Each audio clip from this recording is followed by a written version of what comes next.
In a post-apocalyptic world, a family is forced to live in silence while hiding from monsters with ultra-sensitive hearing. If they hear you, they hunt you. Welcome to the 50th episode of Midnight Double Feature, where we're covering A Quiet Place, directed by John Krasinski.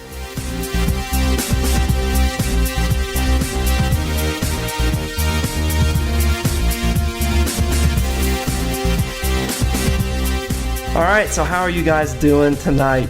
Zoheb and Colin. Hello. Hey. I'm good, dude. It's 1 p.m., not really night, but fucking hell, eh? This is, Colin, don't you feel like a parent just watching their child ride a bicycle down the street? Yes, there is a nice, my bosom swells with pride. Because I love that you're the female in this situation. Oh, of course. I've never, ever heard someone use that term to describe being excited or whatever emotion you're feeling. Neither have I. Is your milk coming in? What are we here to talk about again? I don't know. Someone remind me. We're here to talk about the female anatomy, Danny. See here, how long did it take us to get off track? That's a record. 42 seconds. Awesome. That's great. Straight away. I had to come in setting records. That was my only precedence. But no, Danny, yeah, this is the first time you're leading a fucking episode, dude. Like, whoop, whoop. I think both me and Colin are kind of relieved because it's like, oh, thank God we don't have to do this hugely stressful job this week. Yeah, you can just sit there the whole time and let me talk, and then I'm gonna input stuff, and you're gonna be like, that's a good you hit yeah, next that's scene. right, move on to the next scene. Like, okay, anyway, but no, I'm good, dude. I'm really excited to cover this movie, really excited to have all three of us on again. Yeah, man, this should be fun. Definitely. Colin, where are you at? I don't know. No, I'm just kidding. No, I'm here. I'm excited to cover this. I went and saw this in the theater when it came out, which is if you guys know anything about the show, if you've listened to it, I don't get to the theaters a whole lot. Especially with like newer movies, it's even renting them or seeing something. Oh, hey, this is on Netflix now. Yeah, I don't give a shit. Yeah, especially with a lot of newer stuff. But I was excited to see this. I think it's a wave of kind of like the new horror and stuff that we've been talking about recently of good horror movies coming out and high concept ideas. I don't want to just like jump into my opening thoughts, but I'm excited to talk about it because all of our picks so far for all our Halloween episodes have been more recent horror movies, and that really surprised me.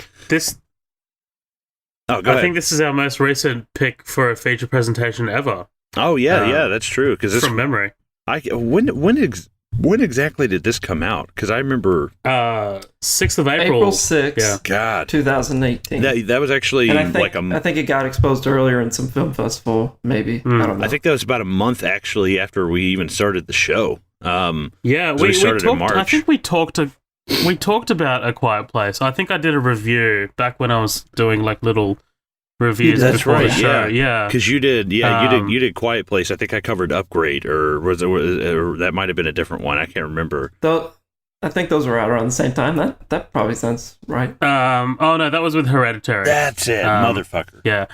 But no, dude. You completely hit the nail on the head.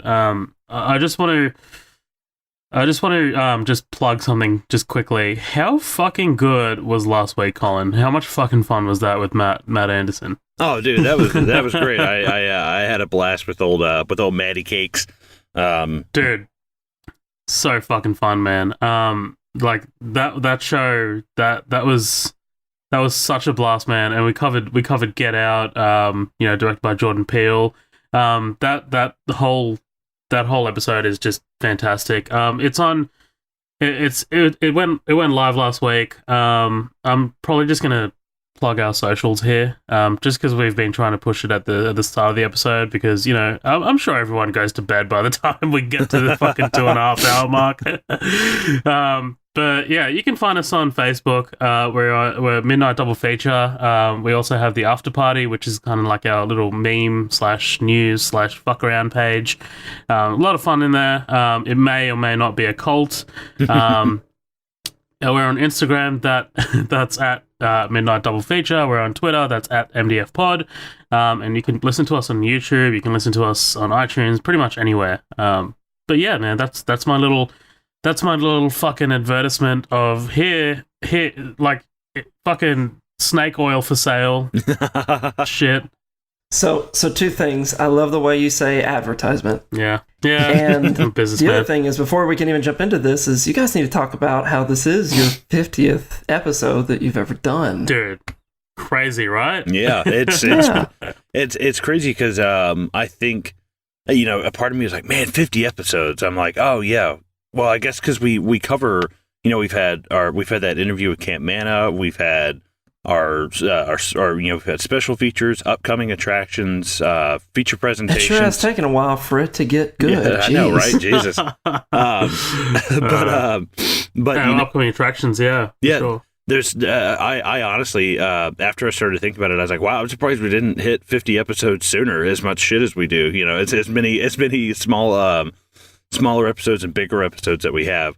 But it just kind of creeped up on you, you know, and it's funny how fast this just all kind of took off, because we were like, you know, we might do like one episode a month, and it's like, okay, well, we'll do one every 2 weeks, and like, okay, we're doing one every weekend now.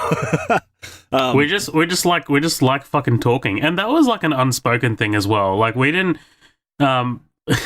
Colin, when we sat down, like when we planned out the way the show was going to go, we did talk about literally probably maybe one episode every 2 weeks or one episode every month, and like, we didn't really talk about how like the frequency of the episodes, like just how they kind of like picked up. Like, we're like, okay, I want to cover RoboCop tomorrow, and I want to cover fucking Tropic Thunder the week after that. Like, it just like kind of like went so quickly, and I fucking love it, dude. Like, I didn't realize I like talking this much, but hey. Yeah, I love that you were like, oh, it's an unspoken thing about talking. I was like, oh, well, okay, that's kind of weird, but no, I'm just yeah. But no, juxtaposition. It was cool. It was basically, you know, because I think that, you know, at some point I felt like, you know, that it was going to be like, okay, man, you know, we're doing a lot more content than I thought we would, you know, like, you know, might need to like scale it back a little bit, you know, because you were, you know, you were looking at different jobs. I just started a different job. You know, everything's kind of, you know, everything's always shifting around here, especially with the four of us. Yeah, everybody's, you know, got something going on. But it came to a point where it was like, dude, this is awesome. Like, this is a lot of fun. And it's like, I always look forward to doing these. You know, even if I just woke up from a nap 45 minutes ago, I don't care, you know, because I'm like, cool, now I'm excited. I get to sit down and, you know, talk about A Quiet Place with my friends, and, you know, you get excited for it. And it's weird because when you take a week off now, I feel like I'm like, wow, I wonder what they're talking about. You know, it's like I wonder how the episode's going. You know, you're always kind of like worried about it in the back of your head. So you miss us. Well, yeah, I was like, it's kind of you like sweetie pie. It's kind of like when the mom sends her kids away for the weekend. She's like, I hope they're eating okay. That was really beautiful, guys. I'm tearing up, man. I'm tearing up. Yeah, for sure, dude. But yeah, and I mean, just the support and everything that we've had so far, it's just been phenomenal. Especially for, you know, started from the bottom. Now we're here. You know, it's just kind of started with. Nice. You know, it just kind of started with the two of us, and now we're growing and expanding. We got the new artwork, and you know, wound up doing interviews with people and doing stuff that I wouldn't imagine that we would already be doing by now. And we've been, you know, I mean, thankfully gotten a large amount of good feedback so far, which is just great. You know, if we were just getting, you guys suck, you know, we probably would have stopped doing this shit by now. But, you know, just the continued support from everybody, you know, always, you know, sending us sending us your messages and your emails and your reviews on iTunes and stuff. Really motivates me, really wants me to keep going, especially when you know that somebody's listening. And it's always great to have that. So if you guys keep listening, here's to 50 more episodes, For sure. I couldn't have put it better. Couldn't have put it any better myself, man. I'm not going to expound on that. I completely agree. Well, hell yeah. Oh yeah, just ride my fucking coattails, god damn it. So yeah, that's my key to success. Come on, man. He built it, and now he's just cruising it out. Yep. Everyone else is just doing all the talking. Yep, just sitting back. Danny's fucking guiding this one. I've got my fucking feet up. I don't give a shit. I'm going to chime in like once. Well, we got to get to the movie, don't we? That we do. So, Quiet Place, I'm really glad that I ended up liking this because I picked it whenever, at the beginning, we were all discussing picking some type of horror-esque movie for, the whole month of October. So, it would have really sucked if I watched it and ended up being something I didn't like. But I went with my gut, and I read some reviews, which I'm very prone to doing a lot, and just kind of went with it and ended up watching it a couple nights ago. I did pretty well. It went well. I wasn't that scared. Because I also just never, ever watch very many horror movies. I was telling them, I think before we were talking and recording a second ago, that I had never even listened to like the Void podcast that you guys had done, just because that's not even like a style of movie that I am even used to knowing about. So if I listen to it, I feel like I'd be lost. So this is a really good touch. And I think you guys earlier said that this is more of like a modern horror movie where there's a little bit more to it than it just being like pure horror, which is kind of the type of dimension I need to stay interested in that kind of stuff. Mm-hmm. And this one really, really delivered, and I'm super surprised that it came, I guess, from John Krasinski. Maybe I shouldn't be, because he's clearly like very intelligent. He's great in The Office, which is the only thing that I had ever known him from before this. And I've seen things here and there that he's in, but never knew that he was doing anything like directing. So it seems like he had an awesome time, and everybody had a great time making it, because he's married to the person who's actually his wife in the movie, so that just makes the chemistry so much better. So I enjoyed the hell out of watching this for it to be a horror movie. So I'm ready to get started talking about it as soon as you guys just tell me your thoughts on it. Fucking awesome, man. Colin, do you want to go first? No. I just had a whole big spiel at the beginning. You go. I'm full right now. You go right ahead. All right. Dude, A Quiet Place. I fucking love this movie. This movie's fucking fantastic, man. Where do I even begin with this? Colin, you definitely hit the nail on the head, man. This is one of those. We talked about it with Matt last week with Get Out. There is like this sort of like new wave of like really intelligent horror movies that do it really, really well. They don't only rely on jump scares. They don't rely on slashes. Like they don't rely on fucking teens having sex in the woods and getting killed. They are actually really, really intelligent, and they're really, really interesting to watch. They have deep themes, man. They build tension so fucking well. This movie in particular, the way it uses sound, I've never seen something like this in a movie before, which is which is crazy, because like it's 2018. Like we talked about it on Get Out. Like, how hard is it to come up with an original concept? I'm not saying that this concept is original, but I'm saying the way sound is used. I think it's original. I haven't seen anything that does it similarly. There's only fucking 25 lines of dialogue in this movie. Like, to have that. I didn't even think to look that up. Yeah, that's incredible. Fucking wild, dude. It was originally one line. Yeah. And I guess they brushed it up, but the one line was shh. But to have that in a movie in 2018, when attention spans are so fucking low, and this movie did gangbusters. This movie killed it at the box office.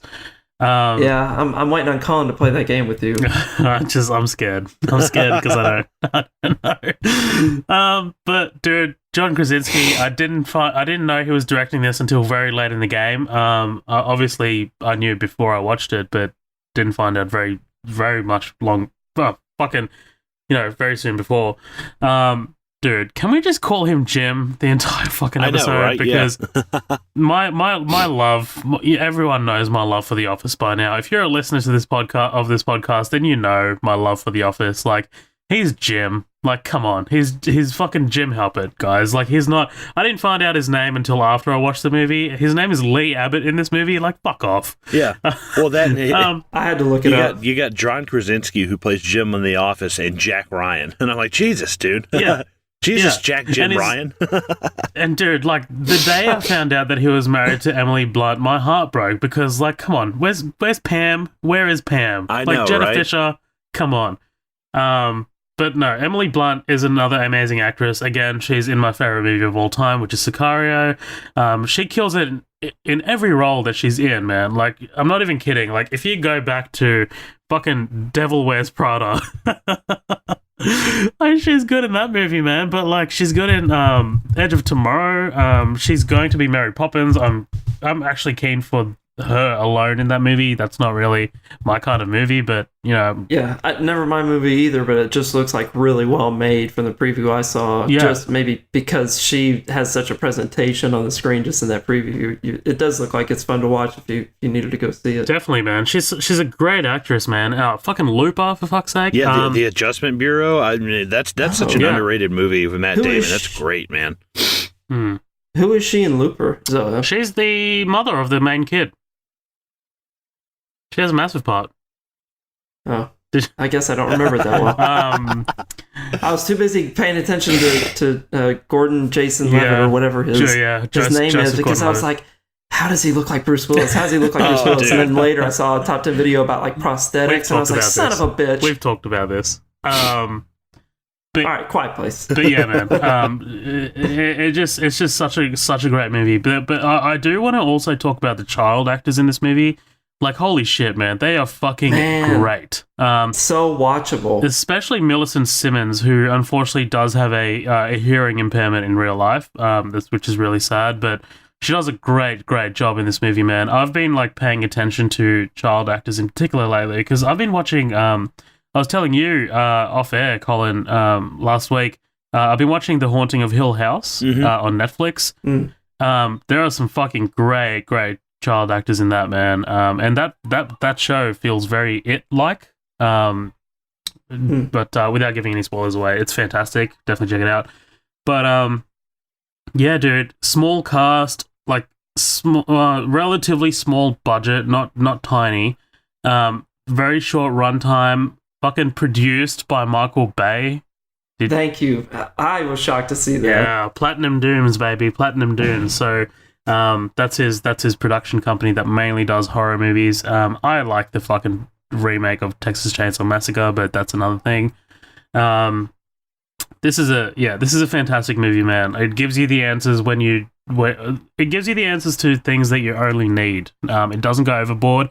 It doesn't do a Ridley Scott and show us like how the fucking aliens were made and shit like that. I don't need that. The mystery elements are perfectly defined, and we have all of the answers that we need by the end of the movie. Doesn't go overboard. It's just a fantastic movie. Yes, I'm glad that you liked it. Definitely. And I've been excited to cover it ever since I ended up seeing it a couple days ago. I was relieved again that I was like, yes, good. So Zohab, what's the budget? Oh, you fucker! I know that it's not tiny because the effects are really good. Yeah. It's gonna be. I mean, Emily Blunt's in it, so but you know she's his wife. I'm gonna guess mid 10 millions. 17 million. Okay, fucking close. Worldwide gross, though. Worldwide gross. Take a guess. Here we go. I know this. This is a cheat. 330 mil. Oh, fuck you, dude. I quit.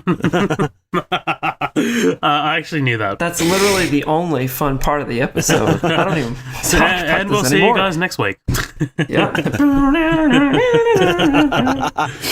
But yeah, man, a fucking juggernaut, right? Yeah, I mean, it crushed it in the U.S. alone. I mean, it got like 188, which is, I mean, that's kind of the majority of the market, anyways. How it does in the U.S. is kind of indicative of how it's going to do, in a lot of other places. But Yeah, and they've been talking about doing a sequel for this, which I don't, I could go either way. I think once, I don't know, I'm torn because I would like to see what this family does and how things go on, but I also, I don't need to see, like, I don't need to see Emily Blunt, like John Connor, leading the resistance, like, against these things, Yeah, I don't need that. Because it can only go uphill or downhill from there. The situation has to get better or worse for them, and I don't know. I'm curious to see where they take this. But we were just talking about this with oh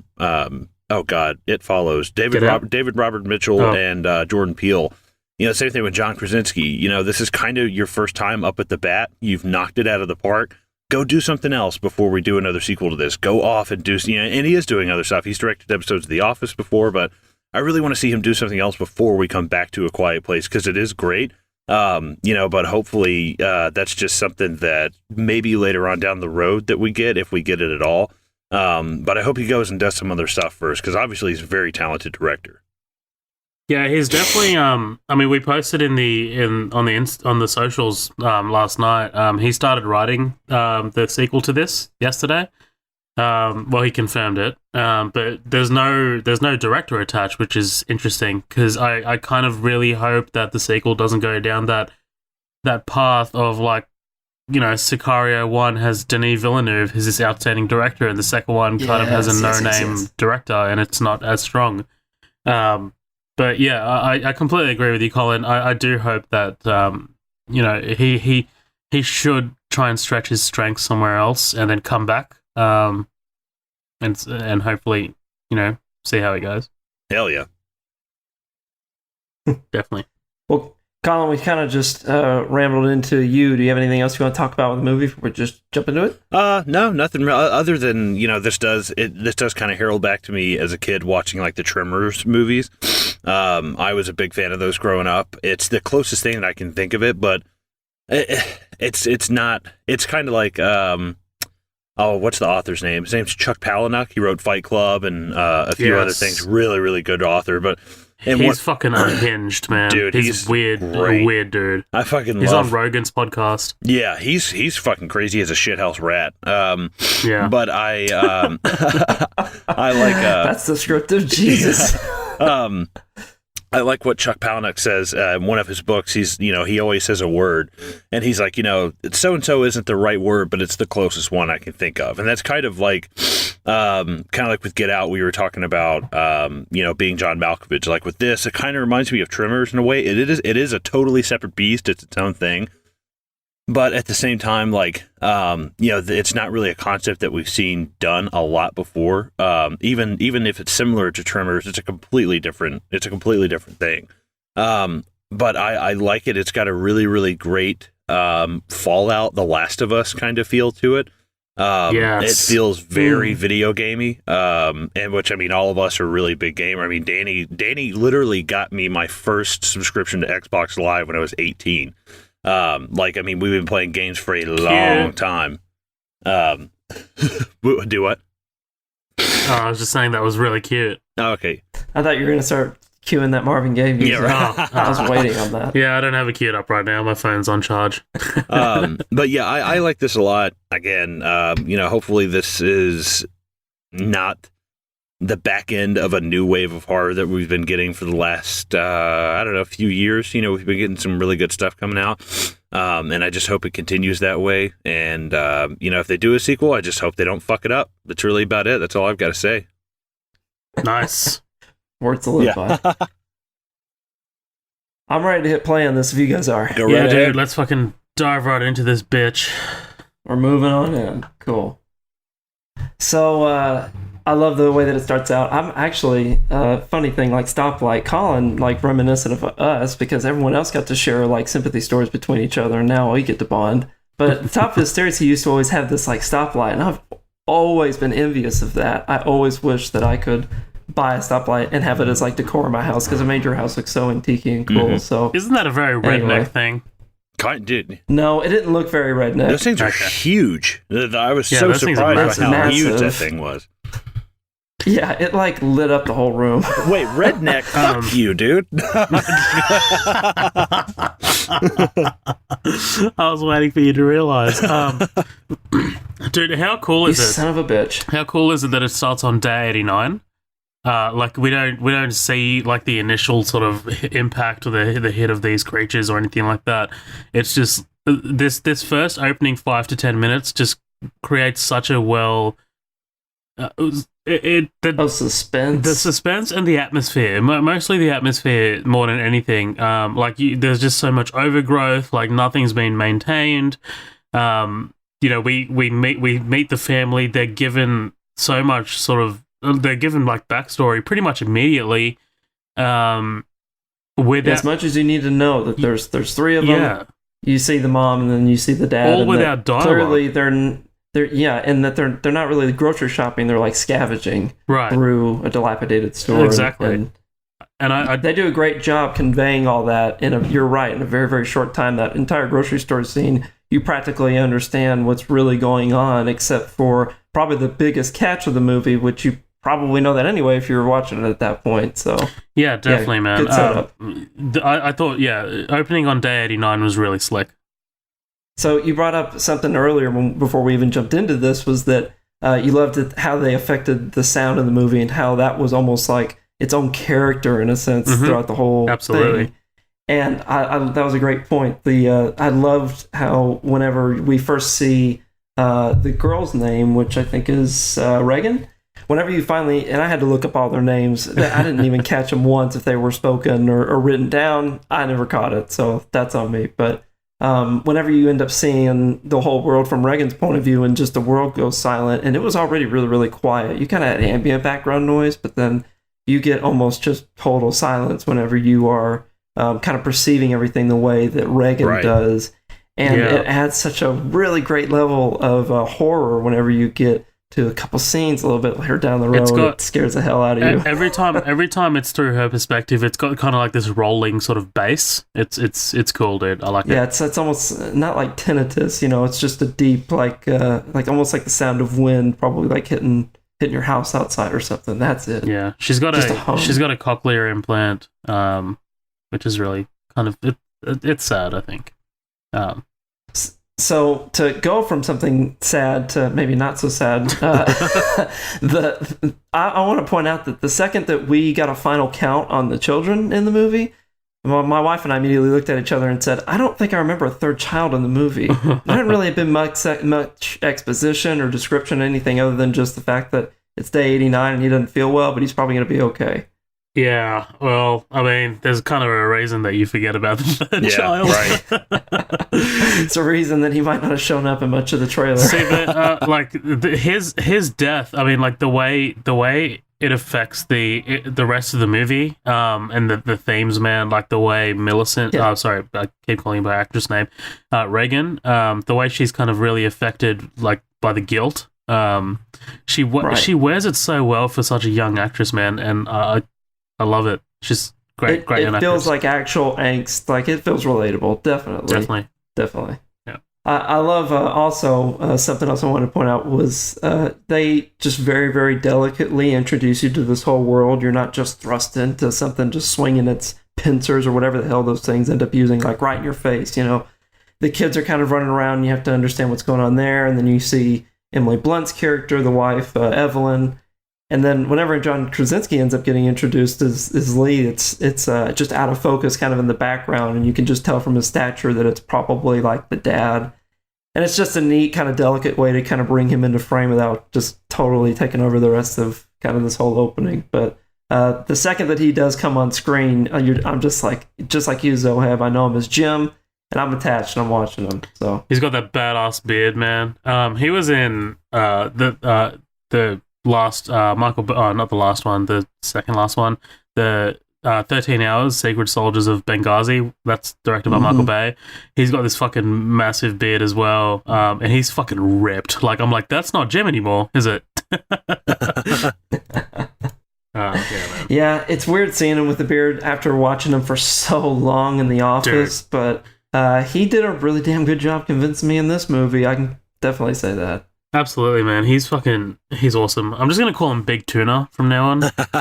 Big tuna. Tuna. Big tuna. One tuna. One detail that I love in the beginning of this is, I get to, what is this, day 89? There's only there can only be so much that's been kind of scavenged and looted so far. This isn't like Fallout or like Mad Max where we're decades into this thing. It's literally just been like 90 days, so it's nice because there's still a lot to be touched. But notice the stuff that's not touched, like bags of chips, like pills, anything that has that sound. Yeah. I noticed a lot of the stuff left behind was stuff that makes a shit ton of noise, and I was like, wow, like that's crazy, because I guess the people who are smart enough to survive are staying the fuck away from stuff like that. They're probably eating like applesauce in tubes and shit. They're like, something nothing. God, please don't make any fucking noise.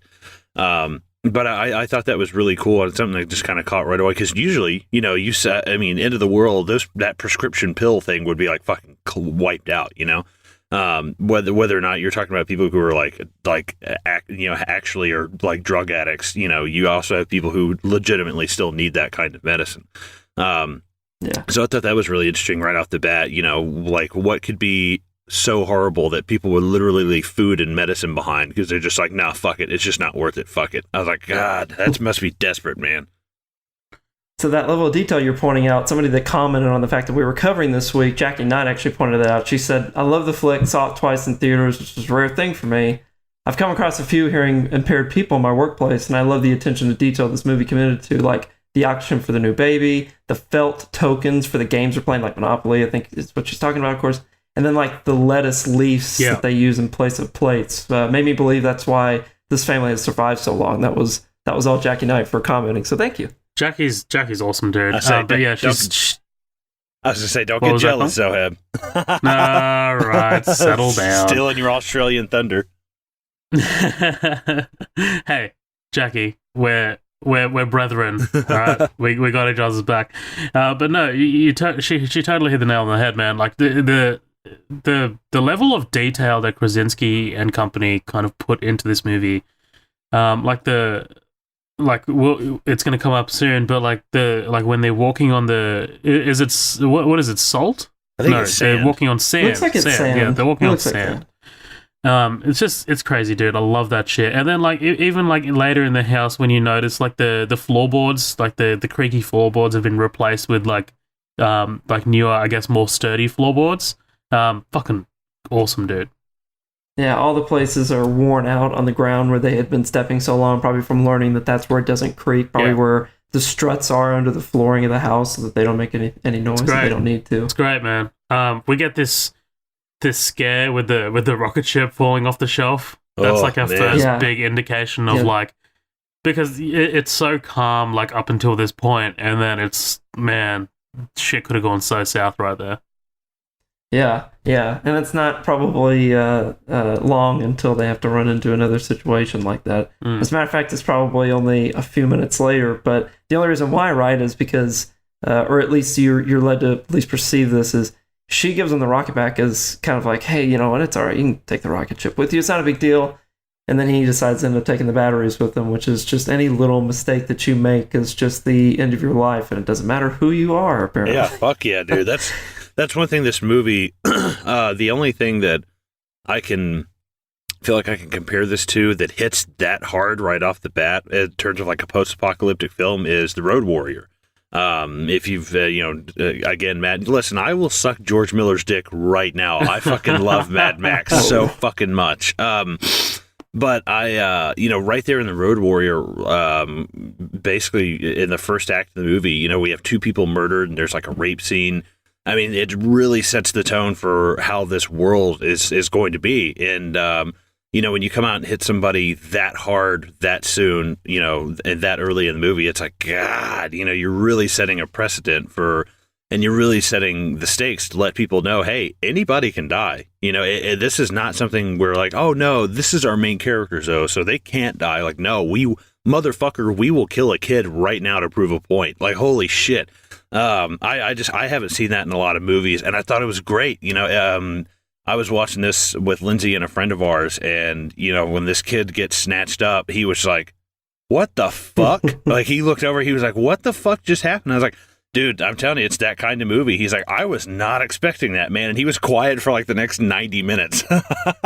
Yeah, if you were questioning why they look so terrified when at the potential of him turning on a toy that they haven't even handled yet to know whether it made sounds or not, if there was any question in your mind why that was such a big deal, you're going to learn today.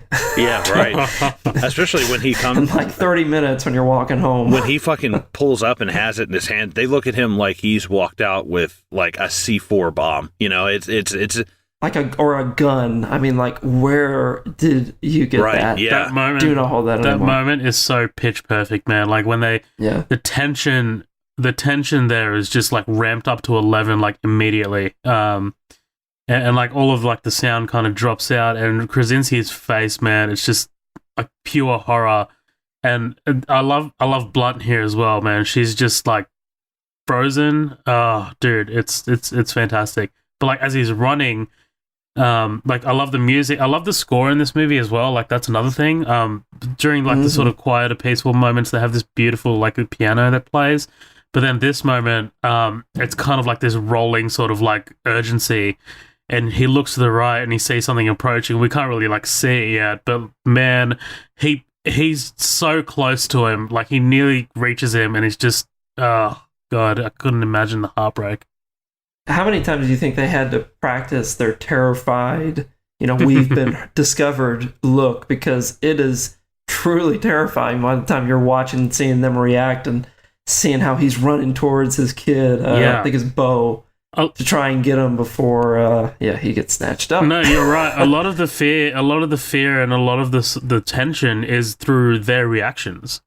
Like you kind of know that these creatures are dangerous, and pretty much like what they're capable of.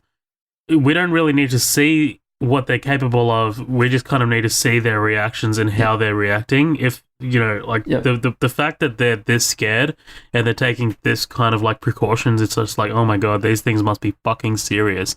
By the way, and it's, oh no, go Danny. I was gonna say is to just jump on the back of that was they set the precedence for how terrified you need to be of those animals or whatever they are, aliens, in a matter of like 5 seconds without barely making any noise except for some woods cracking as it's kind of making its way towards their kid.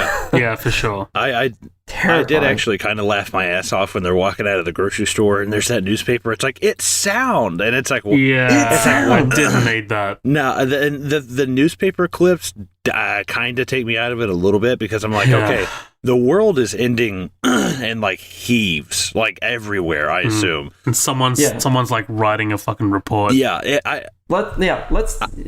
talk about the real heroes here. It's like the field anchors for Vice News that must be the only brave fuckers that are printing newspapers when these things are screaming around. That would be the hilarious part. I want to see the two guys. I want to see a movie about the guys whose balls are big enough to run a printing press when these fucking things are running around. Like, oh my god, dude. Yeah, dude. They're like in the fucking... They move it under a waterfall. They won't hear us down here. they're 3 kilometers underground. Just like, we got this. They're in this bunker. Yeah, man. For sure. I think if we post the ad for this and we start it with them walking towards the bridge, we should do a sound clip over this. And instead of the rocket ship being what sets it off, we should have the Rick Astley's Never Gonna Give You Up song just playing. That's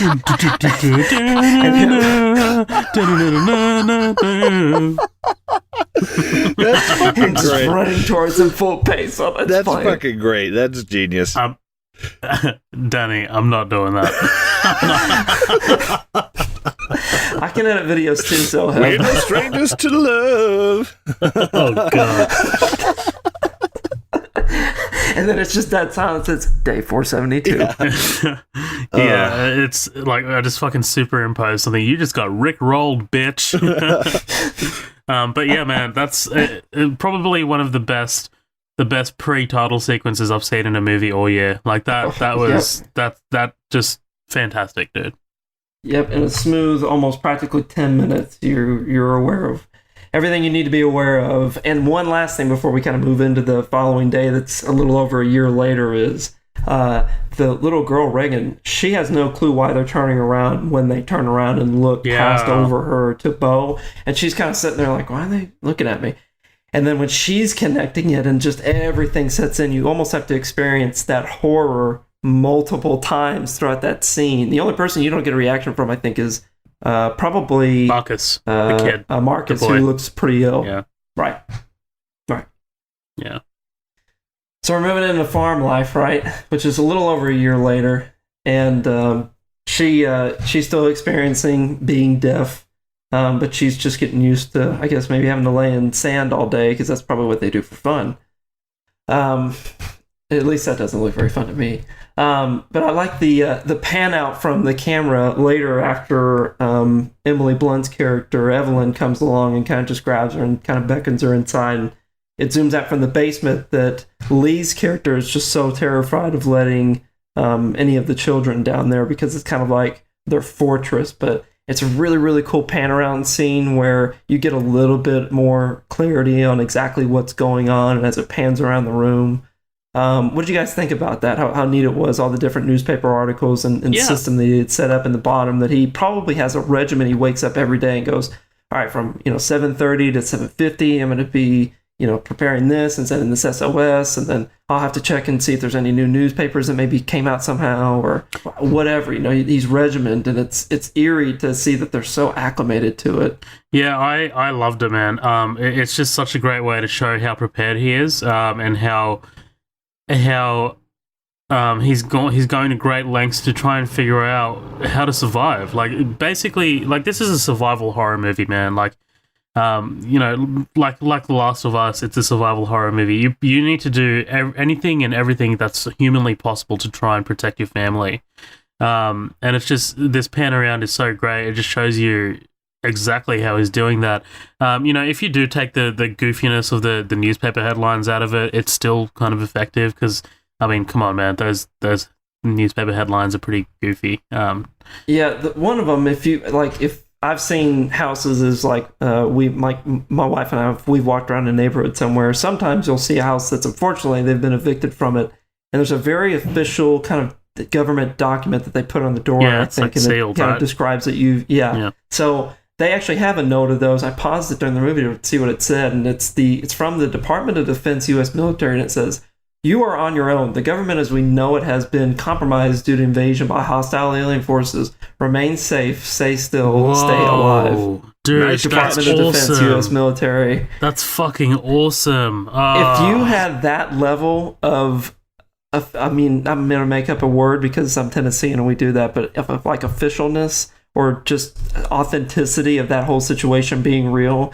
if you got something like that from the government, that would definitely be terrifying. Yeah, I'd be constantly shitting my pants. Fuck, man. Anxiety attacks every single day. I wouldn't have made it a year. Wild. Oh yeah, no, especially but I love that getting an official letter from the government that's like, hey, there's aliens, and yes, we're fucked. Like just getting an official letter that's like, we don't know what we're doing anymore. Like every man for themselves. Right? Yeah, basically. Fuck. How do you think the first people discovered that that was the issue? Who was the first person that stayed quiet and pieced the puzzle together long enough to figure out what the hell was going on? That's a good question. It's just like it's probably somebody. It's probably a mute, somebody who can't talk. That's like, wow. Yeah. I mean, this has always been a hindrance. But wow. Yeah, exactly. They walk out the front door and see people getting slaughtered, and they're like, that's a little different, even though I am deaf. Yeah. Well, kind of like I guess it kind of like goes like this situation because like the way they figure out the weaknesses for these creatures is through the hearing aids. Yeah. So I guess it would have been like something similar, like someone who was unable to hear the monsters, and someone like a third party saw it, like someone else saw it, and they're like, oh shit, this is the secret.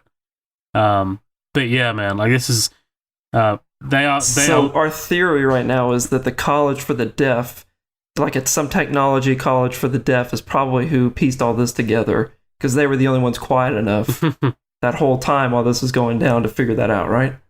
Probably. So it's neat he gets to kind of practice using the truck, which unfortunately ends up coming into play a little bit later. And you did a really good job earlier saying that, Zoheb, about how they don't really give you a lot of extra meat with this. They only give you bare minimum. So we kind of introduce that the kid is feeling a lot better now by seeing him practicing that he is trying to use the truck and start it and go through the motions of using a stick shift and everything. So that was pretty cool. Yeah, it comes in later. Yeah, and I like how it has that panning shot where it's kind of backing up and he's walking towards the camera as he kind of like sinks into the basement, and you get to see that whole area, the nice, super organized pantry that he has down there, and their whole life that they had kind of built. And then we pan up to seeing Lee, and like, I swear John Krasinski would be called a hipster if he were like 15 years younger wearing what he's wearing on top of that silo, doing that reconnaissance work. But fucking Evelyn's pregnant, dude. Oh yeah, I guess that's a little bit important of a detail. Does that come into play later? No, maybe. But question: what did you guys think about having a baby in this fucking world? That's fucking retarded. I have one question: why is that the priority? I guess maybe to make sure that they continue living. But I think it's is kind the of risk like outweigh? It's kind of like a way for them, in my eyes. I think it's kind of like a way for them to sort of try and move on from the death of Bo Abbott, their kid. Good thinking. But Man, I mean, it's still weird. It's still a weird decision. Right? Yeah. Like, I mean, I've never had a kid, and I've never had a kid to lose, so like I can't weigh in on that. But I feel like given the situation and like given what's happening, like I don't know if, I mean, for one thing, it's kind of the closest I can get to it is, I've had animals before that I've loved a lot, and when you lose that animal, you don't want to get anything. It's it's not like you go out and buy another dog like right then.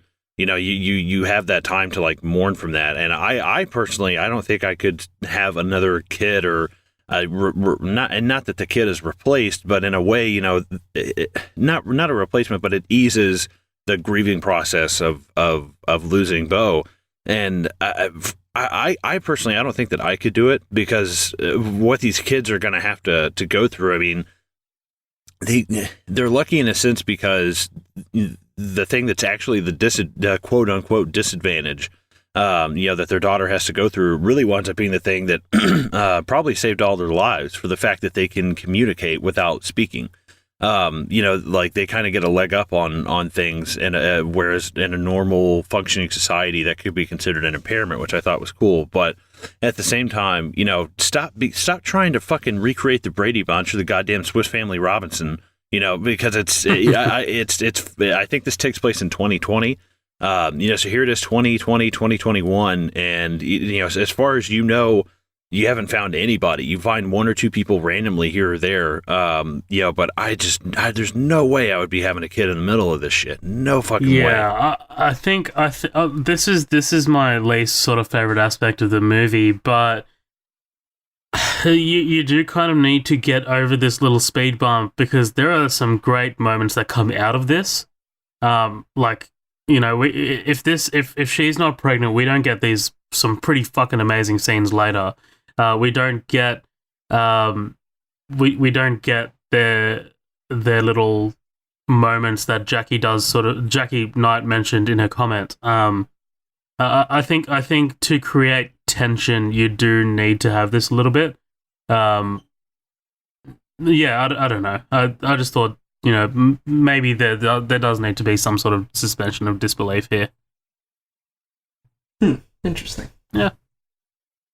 So, the only creepy thing that makes me reminiscent of this maybe eventually down the line, so many decades, turning into a cult, is how creepy it is that they have to put their newborns inside these wooden crypts with an oxygen mask. That is the only part that was so creepy to me. I was like, oh, what a strange way to describe your childhood. Yeah, right. Yeah. I think there's a lot of imagery there with literally this kid is fresh off the heels of, I mean, I hate to say it, it's the child before it dying, and then it's basically I think it's really symbolic that as soon as this kid is born, he's going into a coffin. Basically, I think that's very telling of the world that they're in. Nice. And I didn't pick up on that. Yeah, because it's like as soon as you're born, it's almost like as soon as you're born, your risk of death is just so high.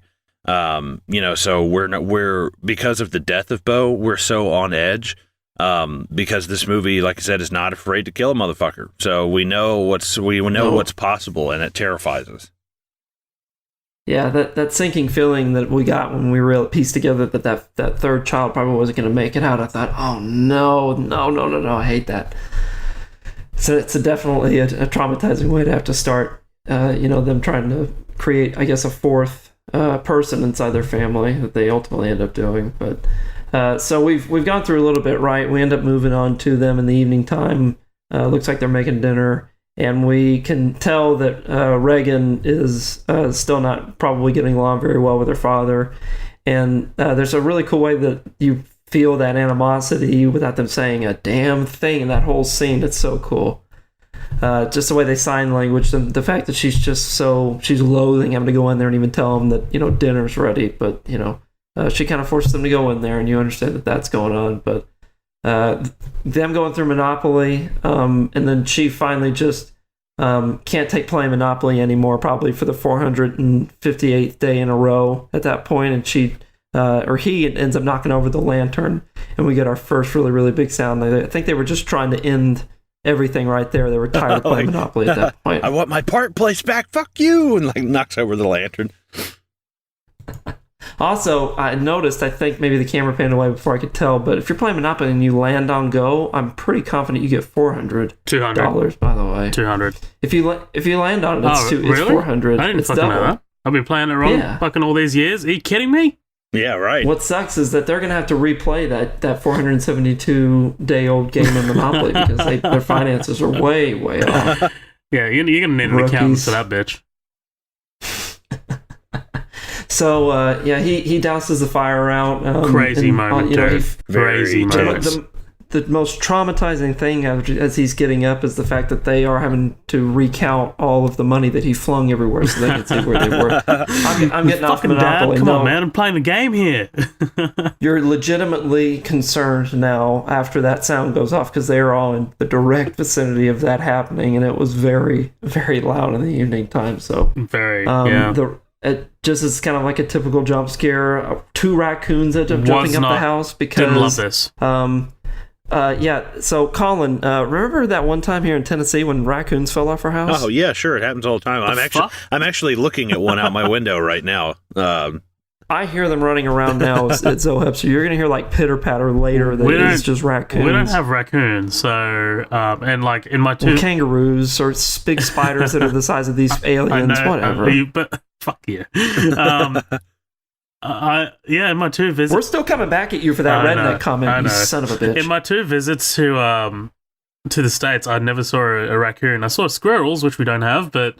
Yeah, man. I was not a fan of this jump scare because it just felt kind of cheap, and also kind of made me think. I'm like, how the fuck do animals survive out there with these things on the fucking prowl? Right. And then well, we don't see very many of them, right? You don't see any pet dogs. Yeah. The second they started barking, it would have been over. Exactly. But I guess my question was answered immediately in the following scene. Yeah, when they're scuttling off into the cornfield, because that's what those 2 raccoons do. They jump on roofs and they jump out and play around. And then one of them gets just obliterated by Jesus. just flattened immediately. So cool, dude. So cool. I love it. We come back to seeing how dedicated his father Lee is while he's working kind of deep into the night, working on her hearing aid, or at least a new version of it that would end up being very, very pivotal for the whole thing, luckily for them. But probably one of the best scenes in the whole movie, except for probably everyone's cliche favorite scene out of this, is definitely them sitting, his wife Evelyn coming downstairs, which again, since they're married in real life, I get this. My wife and I watch this and I just understand, and that's just such great acting. It's beautiful. It feels authentic because it is, and so we could just sit there and kind of comfortably watch them, literally enjoy being with each other as human beings. So that sounds really hippie, but moving along. No, you're right. I want to spend some time on this. So the last thing I want to point out about it was that's Neil Young's Harvest Moon that's playing. I told you guys how much I love music. That's Neil Young's Harvest Moon song playing, but and they're dancing to it. But in the music video for this, Neil Young and his actual wife are dancing in a bar. That's cool. So, nice. I love it. Just throwing it out there. But tell me about this scene, Zohab. Oh, no, I just wanted to mention, man, like, I like the way Krasinski uses the diegetic music. This happens a lot in movies, you know, when you're listening to headphones. I think Baby Driver did it. But, it's a bit softer. Bring that up one day. And then like, they put, like, the headphone in the ear and it just, like, pumps up to, like, 10. I like it. I like the way music's used in this movie, and sound. It's just fantastic, man. It's so good. This is almost the most terrifying part, at least it was for me, because I forgot how loud our surround sound was. So when she puts music into his ears, I was like, Jesus! I was like turning it down really quick. Yeah. Wait, so the raccoon getting killed, like that wasn't loud for you? There were several loud parts, but I guess I just got super comfortable in how just so silent this whole thing is, that whenever she brings in like music, it's probably the most like fulfilling sound, almost like through all the speakers and stuff. It's just right. It was really loud. I was going to say, yeah, when it's such a quiet movie that, you know, when we were watching it earlier, you know, I had some dinner going, I got up, grabbed a plate, and sat back down, and I remember dropping something, because we have a glass table, and like dropped the remote or something, but it seemed so loud because I was so used to being quiet and sitting there quietly, and it kind of like startled me, actually. And also, can we refer to the raccoon by its rightful name as the trash panda? Thank you very much. Nice. That's like our ibis birds. We call them bin chickens. I don't even know what the fuck you're talking about. All right, look it up, bitch. But one thing I did want to say, I don't like the scare with the trash pandas on top of the house. But I do like when he thinks everything's fine, and they're just like, okay, cool, and then it pops off. I don't mind that, because this movie's good at really catching us with our pants down when we feel like we're guarded, and you know, I think that Krasinski's character is great as kind of like a beacon of like, okay, everything's cool. You know, I'm probably the most terrified and terrified and, you know, petrified, you know, right now. So if I'm saying everything's cool, everything's cool. So we feel it when he says that. So when he says it, and just immediately afterwards we hear the noise, thinking that these things are on the roof, that scared the shit out of me. I thought that was great, because we would expect to have the jump scare right there. We don't get it till a little bit, you know, a few minutes later, and it is kind of cheesy. I don't love it.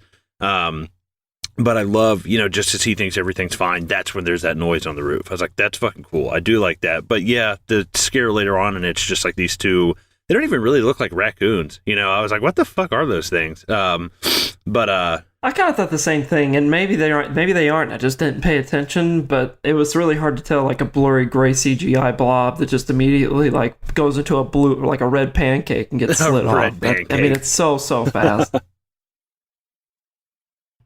So it moves on to the next day, right? You have to assume, at least if it doesn't label it as like day 473, but it's starting to get light outside again. You get to see that Evelyn is such an awesome character in this, because she just does it all, man. She ends up being a self-doctoring mom. You see her taking her vitals and recording all of the statistics, you know, involved with her pregnancy. Love the scene with the stethoscope, and preparing. Man. Yeah, she's like, it's probably maybe one of her favorite times of the day is when she gets to put that on and listen to something that's not just pure silence. And then we end up finding that Reagan, even, you know, still upset with her dad, ends up trying to go into the basement that we saw earlier is just really his bunker and his place where they would, as kids, be able to piece everything together. And he's kind of probably taken the normal path of trying to protect his kids and not let them get exposed to that type of life, which creates a pretty big strain on their whole relationship all the way through, unfortunately, what ends up happening near the end of this. But they end up kind of having a little bit of an argument outside once Reagan tries to go down to the basement, and Lee ends up catching her. And if you want to interpret this scene a second way, you can actually fast forward, as it's that one steady shot the whole time of them sign languaging back and forth on the side, and it looks like they're practicing like their cult handshake. So that's just a bonus scene thing if you guys need to go back and check that out. But also, you touched on it earlier, Zoheb, the child actors in this, we really finally start to get more and more time with almost them alone. I like it when it shifts away from John Krasinski and Emily Blunt, and it goes to these two child actors, because they do such an awesome job. And you can tell that she's very, very angst and upset as he's trying to really console her and say, look, even though she's mad at him, he doesn't care. He's still trying to go, look, well, anyway, look, I'm working on your hearing aid. Internally, she's like, God, I hate him. I just want to walk away. You can see the frustration you can tell that in he's his just face, so man. dedicated. Yeah, but I love how John Krasinski has this dedicated father face that he picked up on, like, kind of in The Office, I guess. And he brings it over into this, and it's so compelling. You can tell how much he loves his kids in this. Yeah, it's beautiful, man. His performance is fantastic. I mean, like, everyone's performance is great. But, I mean, we didn't really talk about this. How hard is it to act facially? Like, you can do dialogue, sure, but, I mean, like, to do just facial acting, I mean, that's something fucking Tom Hardy's really great at, like fucking Bane and in Dunkirk. Like, he starts to really kind of use his eyes really well. And I think, facial acting, man, like, it's just so tough to get down to a T. And this movie does it absolutely fantastically. And Jim, I'm going to call him Jim. Jim does it a lot in The Office with Pam. Like, there's a lot of kind of really kind of silent moments, especially no one likes season 9 because it's post Michael. But like, there's a lot of stuff with Jim and Pam in that season, and a lot of it is very facial. Like, they don't talk about their issues, which is part of the problem. But he's great at this really, really facial acting.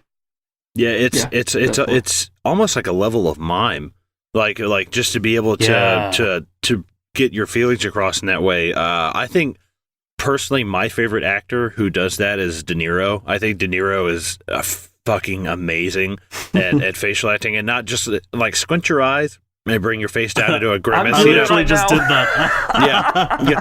I literally just did that. Right. Practicing, and I don't even have anything to look at. I'm just hoping that it looks really cool. Dude, because I do it all the time, and it's such an easy impression to do. But I'm thinking like Robert De Niro in Heat, when they tell him where Waingro is, and you see his face, they hold on his face for about 30 seconds, and he shifts through like 6 different fucking emotions, dude. Yeah. He's so fucking scary good when he wants to be, man. Like, just piecing it together. There's moments in Goodfellas and Casino where he's like downright scary. Like, he just like stares at you. Fuck yeah. Like, all of the fucking nerves in his face just go still, and it's just Right, yeah. Oh, sorry, go ahead, Dan. All I was going to say was, so this next scene in Heat, we see Val Kilmer going to the bank to scope it out. Oh, one day we're going to cover that bitch. Jesus. The music. We're going to need like 8 hours to cover everything in that fucking movie. For sure. We kind of, here in the next probably, I don't know, maybe 10 or 15, minutes, we finally get the last bit of pretty much movie, plot building before we pretty much get all the information we need. Again, to Zoha's point, is very, very trim and neat. I love that about the movie. Not have to sit here for 2.5 hours to get the same exact message. So you see that Marcus is scared of scavenging. That's probably always going to be one person in some horror movie that is definitely terrified of it, or else it's not very interesting, right? So we end up seeing that Marcus is definitely the one who ends up being scared. And then Reagan ends up being upset that she can't leave. She thinks she's kind of passively being punished for their third child, Bo, accidentally getting kind of quiet placed, if you wanted to give it a verb or something. Nice. Savage, but I like it. So,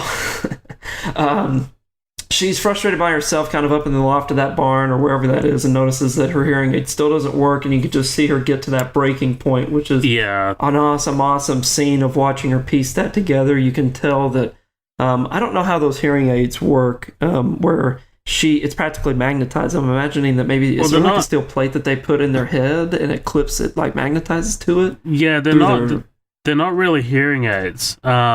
So they're cochlear implants. Apparently there's a distinct difference. So I'll see if I can find it. So yeah, cochlear implants, they don't make any sound. Rather, they send electrical impulses to the implant inside the cochlea that stimulates the nerves and is perceived as sound. So they are distinctly different. Because she's not wearing a hearing aid, it indicates that she has a sensor binaural hearing loss, which means her inner ear has sustained some sort of damage. And the cochlear implant translates vibrations in the air into nerve impulses that the brain perceives as sound. Wow. So instead of like kind of boosting your sound, which I guess is what hearing aids do, like it kind of takes the vibrations in the air and transfers it into sound, which is fucking awesome.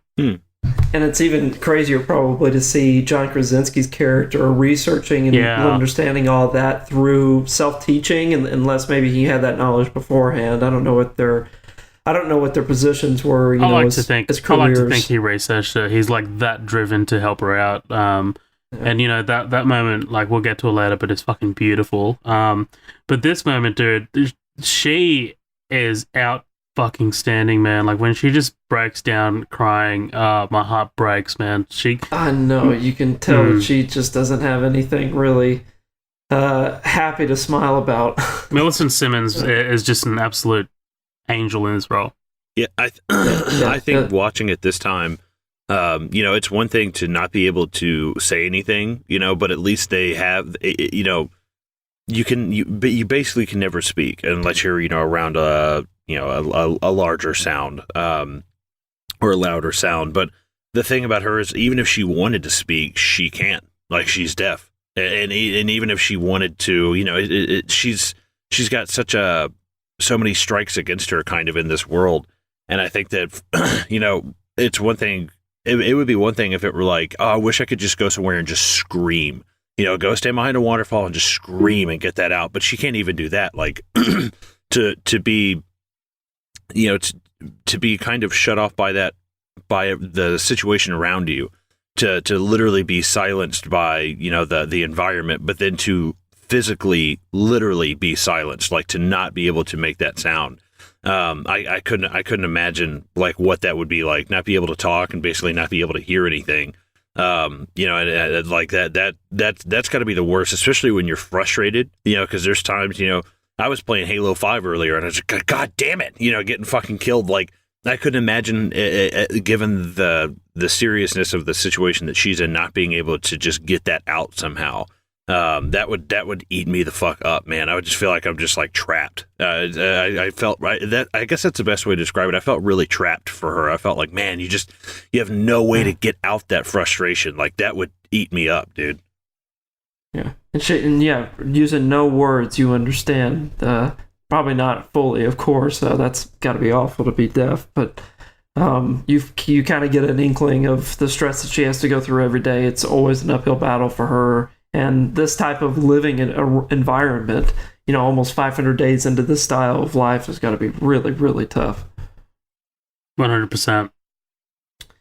So I don't want to cruise past too much of this too fast unless there's something you guys want to touch base on. But we get to see a lot more walking around time with Lee and Marcus. He's still very, very scared, even as he's trying to teach him how to fish and how important it is. And the jump scare for me again was the water's running out of nowhere after you end up watching Reagan slip something, I think, kind of mysterious into her bag, and then it's all of a sudden water, and you're like, oh jeez. Yeah, this is a great moment between the father and son, man. Like, it's just such a. Again, Krasinski plays a father so well, but I love the way he has to reassure him, and he's just like, look, the sound of the river masks some sounds. It's great. It's a great moment. The bonding moments really are great in this movie. Oh yeah, them screaming at the waterfall is like a staple shot, I think, for some of the like advertisements of this, if it isn't already, or I think if there's any scene in this that gives you any kind of hope and lets you feel like, oh, that's nice, good for them. There's finally something, a place where they can go and just talk and be themselves and talk in the way that, that kind of mankind was meant to, just vocally speaking to one another. That must be it's crazy. That must be such a treat for them. Like that's nuts. Imagine waking up and speaking is a privilege. Like, that is fucking insane. And I like when you really apply the logistics. I mean, no shoes, walking on sand, eating off of fucking leaves, and eating foods that don't crunch and make noises. Like, man, this movie does such a great job of applying the logistics of what that kind of life would really be like. Oh yeah. Yeah, I thought about this like all day the next day as I was just not all day, but intermittently I would do something and think, God, how would I do that if I couldn't make that even noise? breathing. Breathing struggling. heavy, you know? And think how many things you probably mistakenly do that make noise before you go, shit, I forgot about that. And they just sit there in terror for 30 seconds until they think that nothing's come. Right. Crazy. So we see Reagan kind of run away from home, and we don't know exactly where she's going or what she's put in her bag at that point, but she gets out of there, and the great bonding moment between Lee and Marcus, or they said they're screaming behind the waterfall, and the first thing I thought was, I wonder how that sounds, and before I could even think about that in my head, they pan out to a view where you're almost like from outside the waterfall, as anybody probably normally would look at a waterfall, and you can't hear really anything. There's just a slight howl of the voice, but generally you just hear the water, and it's super loud, and it's just a great, cool moment for them. I love that. For sure, man. Great moment. And like it's like the first instance of like actual dialogue. Yeah, and it's them just being like free for just a few moments. Yeah, just a few moments. So he sits down and starts to try and console his son Marcus that he of course is would do anything for his daughter and his son and his family, and how great of a job he is committed to that. And we're panning back and forth between seeing Reagan set up that rocket where the grave of Bo was, which I was still trying to piece together kind of what the whole thing behind that was, other than maybe she just felt lonely and guilty and wanted to go near him. I'm impressed that she knew to cut that wire, I guess, so that the speaker didn't go off when she activated the lights. Yeah, I don't want to go past it, Danny, just quickly. We do get like a brief moment of Emily Blunt ascending the basement stairs, and she like kind of trips, and she's I didn't want to skip over that either. And like the nail pulls up. Which, the one nail, right? Yeah. I guess, it is one of those things that, you do kind of like need to create tension, but yeah, man, I don't want to go past that. Thank you. And I was seeing my notes, realized I had passed that, but you have notes? Really probably one of the most over here like things. freeballing it. Well, one thing that got me that I didn't really think about is the fact that this is not really Bo's grave. This is just the best thing we can do because there's probably nothing to bury. Like, I know how awful that sounds, but this is like the best that we could do. Like, we can only put something up here and kind of memorialize this spot because that's all we can do. I mean, he's gone. Like, there's literally nothing left. You know what it reminds me of? When you're like driving along the highway and you see like flowers on like a post or something like that. It's the scene of a car crash where someone unfortunately has probably passed away, but it's not the actual grave. It's just the place of like something significant happening, which is sad. Mm-hmm. I take a lot of interstate to get to work, and there's several of those, and it's sad. It's rough, man. So where are we at now? We kind of get everybody fully filled out, and before we get the last kind of piece of information we're going to need, and it's when Lee and Marcus are walking back through the woods, and they are noticing this dilapidated property that has some kind of burnt down swing set, and the house that is even, you can tell that some of the writing is telling them not to come in, that probably maybe even one was maybe inhabiting that bottom area or something, but, well, surely not, right? Because he had that mapped out earlier. He would have known not to go into those places, but definitely people saying don't go in there. There's probably even dead bodies, unfortunately, that's inside that house too. You can't imagine that that's just a clean house, right? Right, yeah. And then they stumble upon the only person that is, I think it's like sixth and final build on the whole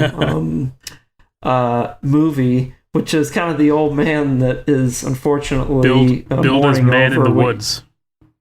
I mean, he is old and decrepit, right? He is old. Yeah, sure. So great observation, Danny. Thank you. Yeah, I'm playing the movie and I'm telling you everything that I see. Nice. So this is awful. I mean, just such a gut sinking feeling of where you piece together why he's standing there, and that you see that he's definitely grieving over his wife, and he just wants to scream, man. Yeah, the only thing that Lee is concerned about right now is not to scream, not for really his sake, but for his son's sake. That's really the main thing he's thinking about. But we probably get the second line of dialogue almost in the movie, which is this old man just screaming as loud as he can before Lee grabs Marcus and gets the fuck out of there and jumps behind like a tree stump. I really wanted to see that old man, because that guy, when you see his face, he just really sucks it in, man. He just really but right when he screamed, he's got a thunder chin, dude, man. when he screamed, I wanted him just to be like, shit, or just like, just something funny, as his last words. He's like, Wu-Tang Clan ain't nothing. He's just like fucking DJ Khaled. Fucking like some bullshit. Some fucking bullshit. The only thing that kills me about this is like, okay, yes, I totally get it. This is not something that you can really map or control. Hey, can you grieve about your wife later after I get away from you with my son? But at the same time, I get this guy. I get it. I get this guy doing this. But I feel like if I were John Krasinski, I would have just walked over and punched him right in the face. It's like just punch him square in the goddamn mouth and just be like, him. Well, at least I get to get a good swing on you before you try to fucking get me and my kid murder killed here. So, what's the timeline here? Did the wife get killed just now, and Krasinski and son didn't hear it? Is it? I don't know. I guess she's been dead for maybe a little while. I don't really know. But she kind of because it seems like the husband is reacting to her kind of just dying. He looks like he's struggling to keep it in. So he's just like, I gotta let this out. I gotta yell, man. You know what I mean? If it was a while ago, you'd think he would have been able to control himself, but right. Yeah, I guess maybe the fact that he ends up seeing another human being after he's probably been processing that in pure silence for a long time. Maybe it's just a snapping point, I suppose. Yeah. That's just guessing. Yeah. Because in the theaters, the first thing I actually thought was, I thought he'd actually murdered her or just snapped and fucking killed her. And he was just, which I don't, that's not what I take away from it now. I don't think there's enough evidence. If we'd have seen a knife in his hand or something else, to give us that. But I honestly, because it made a little bit more sense to me, this guy has fuck snapped. He's murdered his wife. He's about to just scream and call these things on him anyways, and he's just kind of lashing out at God damn it! I keep wanting to say Jim now. He's kind of It's Jim. He's kind of lashing out at let it go, Colin. Let it go. Come on. Let it happen. Let it happen. Let it happen. All right, Cosby. Jesus.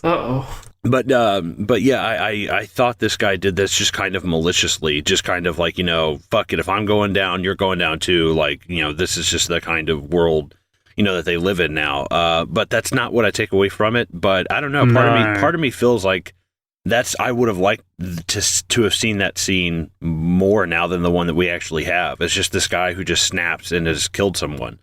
Or killed someone that he loves, either because of, maybe she was in pain or, something was going on and it was just like a mercy killing, and he just doesn't want to live anymore after that. I don't know. That was just kind of the way I looked at it at first. I know that's not it now, but damn it, I wish it was. She was one of the journalists documenting all this and still printing papers. Yeah, right.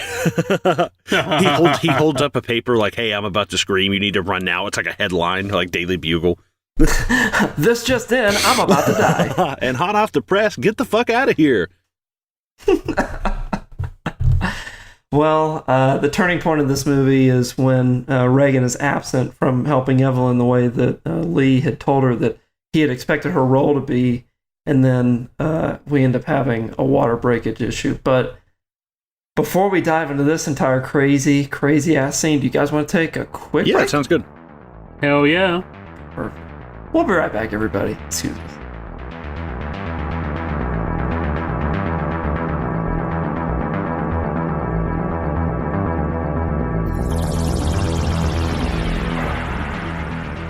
Hey guys, it's Zoheb just breaking in the middle here. We've got a few things that we just wanted to put out there for any newcomers, or if you're not part of our growing community, maybe this could benefit you too. Firstly, we just wanted to let the newbies know about our episodes and the way Midnight Double Feature is currently structured. As you know, right now you're listening to one of our feature presentations. When we started the podcast, we basically built the show around our feature presentations. These are movies that we choose to cover and basically go through everything in the movie that's worth talking about sequentially. These episodes are generally longer, and we're definitely looking at options to spice up our feature presentations by getting guests on, very much like LSG Media's Matt Anderson in our Get Out feature presentation. We also have our upcoming attraction episodes. Typically these come out during the week and are much shorter than our feature presentations. These are hosted by Matt Vella and basically consist of a conversation between Matt and I about any movie news that's worth talking about, quick reviews of movies that are currently out in the cinemas, and other hijinks. Finally, we have our special features. These are usually one-off special episodes that are mostly experimental and don't really have any specific definition. They could be a sit-down with a cast or crew member, a conversation between the hosts, or just a straight-up different thing that might not even relate to film. Before I let you get back to the episode, I just wanted to thank our listeners and supporters. We definitely couldn't have done any of this without your guys' constant support. If, for some reason, you're not a part of our growing community, head to our socials. We've got 2 pages on Facebook, Midnight Double Feature, which is our main page and has our formal announcements, and we also have the After Party, which is where we post memes, news, and teasers of what's next to come on Midnight Double Feature. We're also on Instagram, which is at Midnight Double Feature, and Twitter, which is at MDFPod. Thanks again for listening, guys. Back to the show.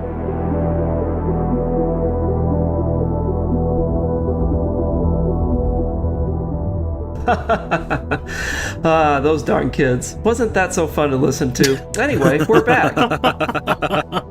Wow. Hey, so before we just dive right back into this, we're going to be a little delicate, okay? So we're going to play a very brief game of Would You Rather, right? But the choices that you guys are going to answer, I'm going to ask you guys some questions. I only got 3 or 4 of them. It'll only take a second. But when I ask you guys these questions, you have to choose which one you would do. But instead of it being in like a college douchebag environment where you're like, would you rather like fuck this person in front? Like, you guys have to pretend that you are in a quiet place. And these are your choices that you have to pick between doing that may make a lot of sound. So are we ready? Let's you guys hear it. ready to do this? All right, let's do it. Okay. Your first one is, would you rather put a Christmas tree up and it doesn't already have the lights woven into it, or using an AOL dial-up to get online and someone picks up the phone halfway through the attempt? Which one would you rather choose? Oh, the Christmas tree. Yeah, the Christmas tree. Just that.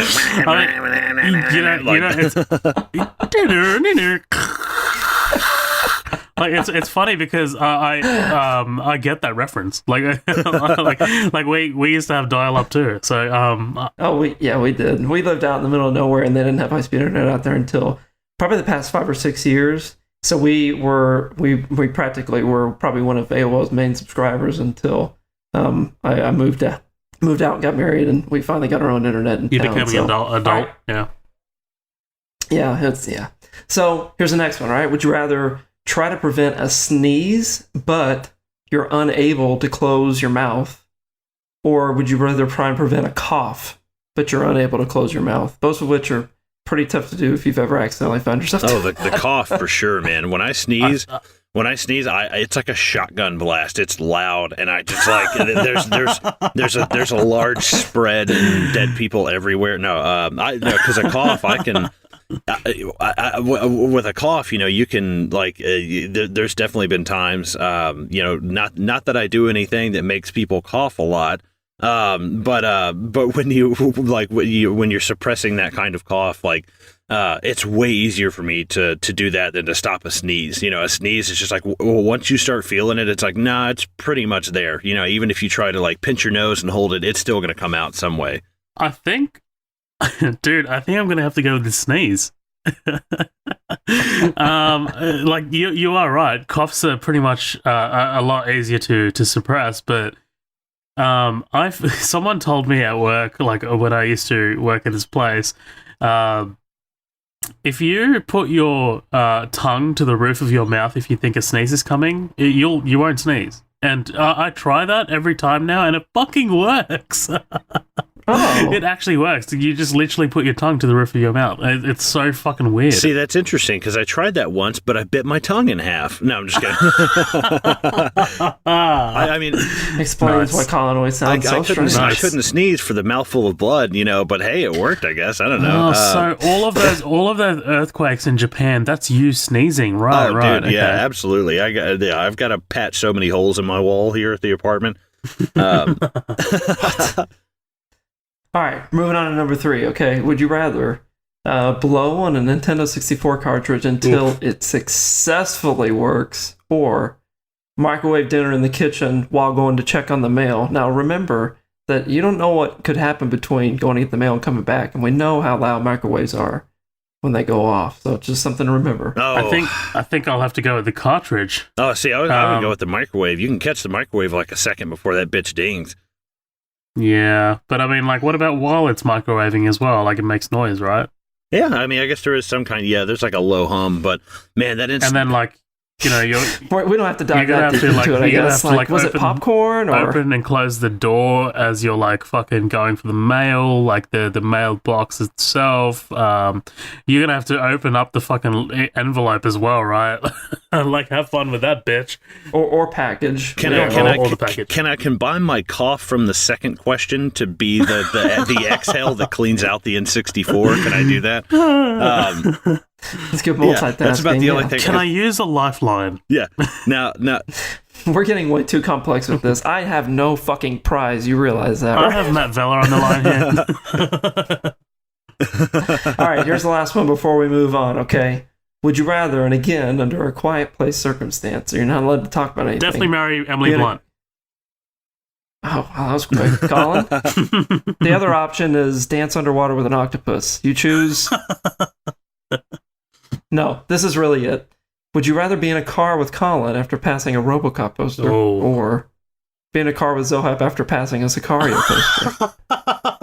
How do we answer that?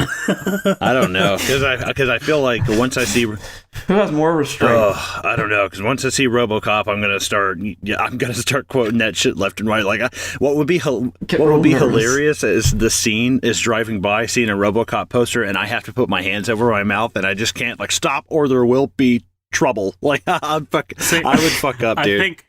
I think you'd want to avoid being in a car with me when you pass a Sicario poster, because for other reasons, mostly because, come on, Emily Blunt would be on the poster and she's damn attractive, and number 2, because fucking Josh Brolin and Benicio del Toro are on the posters, and they are man crushes in that movie. So I will be so sexually aroused in that car. You wouldn't want to be in that fucking car with me. I'm sorry. See, the funny thing is, I can't hold my RoboCop quotes in, but we have to hold in Zohab's like Aruga sound that he makes. Yeah. Nice. All right. Well, we can jump back into the movie, but I don't think anything important's happening. Nothing really important. It's fine. She notices that there's this weird puddle of Kool-Aid, and then she runs downstairs to clean it up. She has a baby or some bullshit. Is that what that means? I don't know. I just think, it's ridiculous. You leave your pregnant wife alone for 2 seconds, and she starts peeing in the floor. And, just like, Jesus Christ. No, I'm just kidding. Fucking women, man. Oh, Jesus. This is those times when you guys are like, people are unsubscribing, right? Oh, yeah. Right, yeah. That one subscriber that we have. Yeah.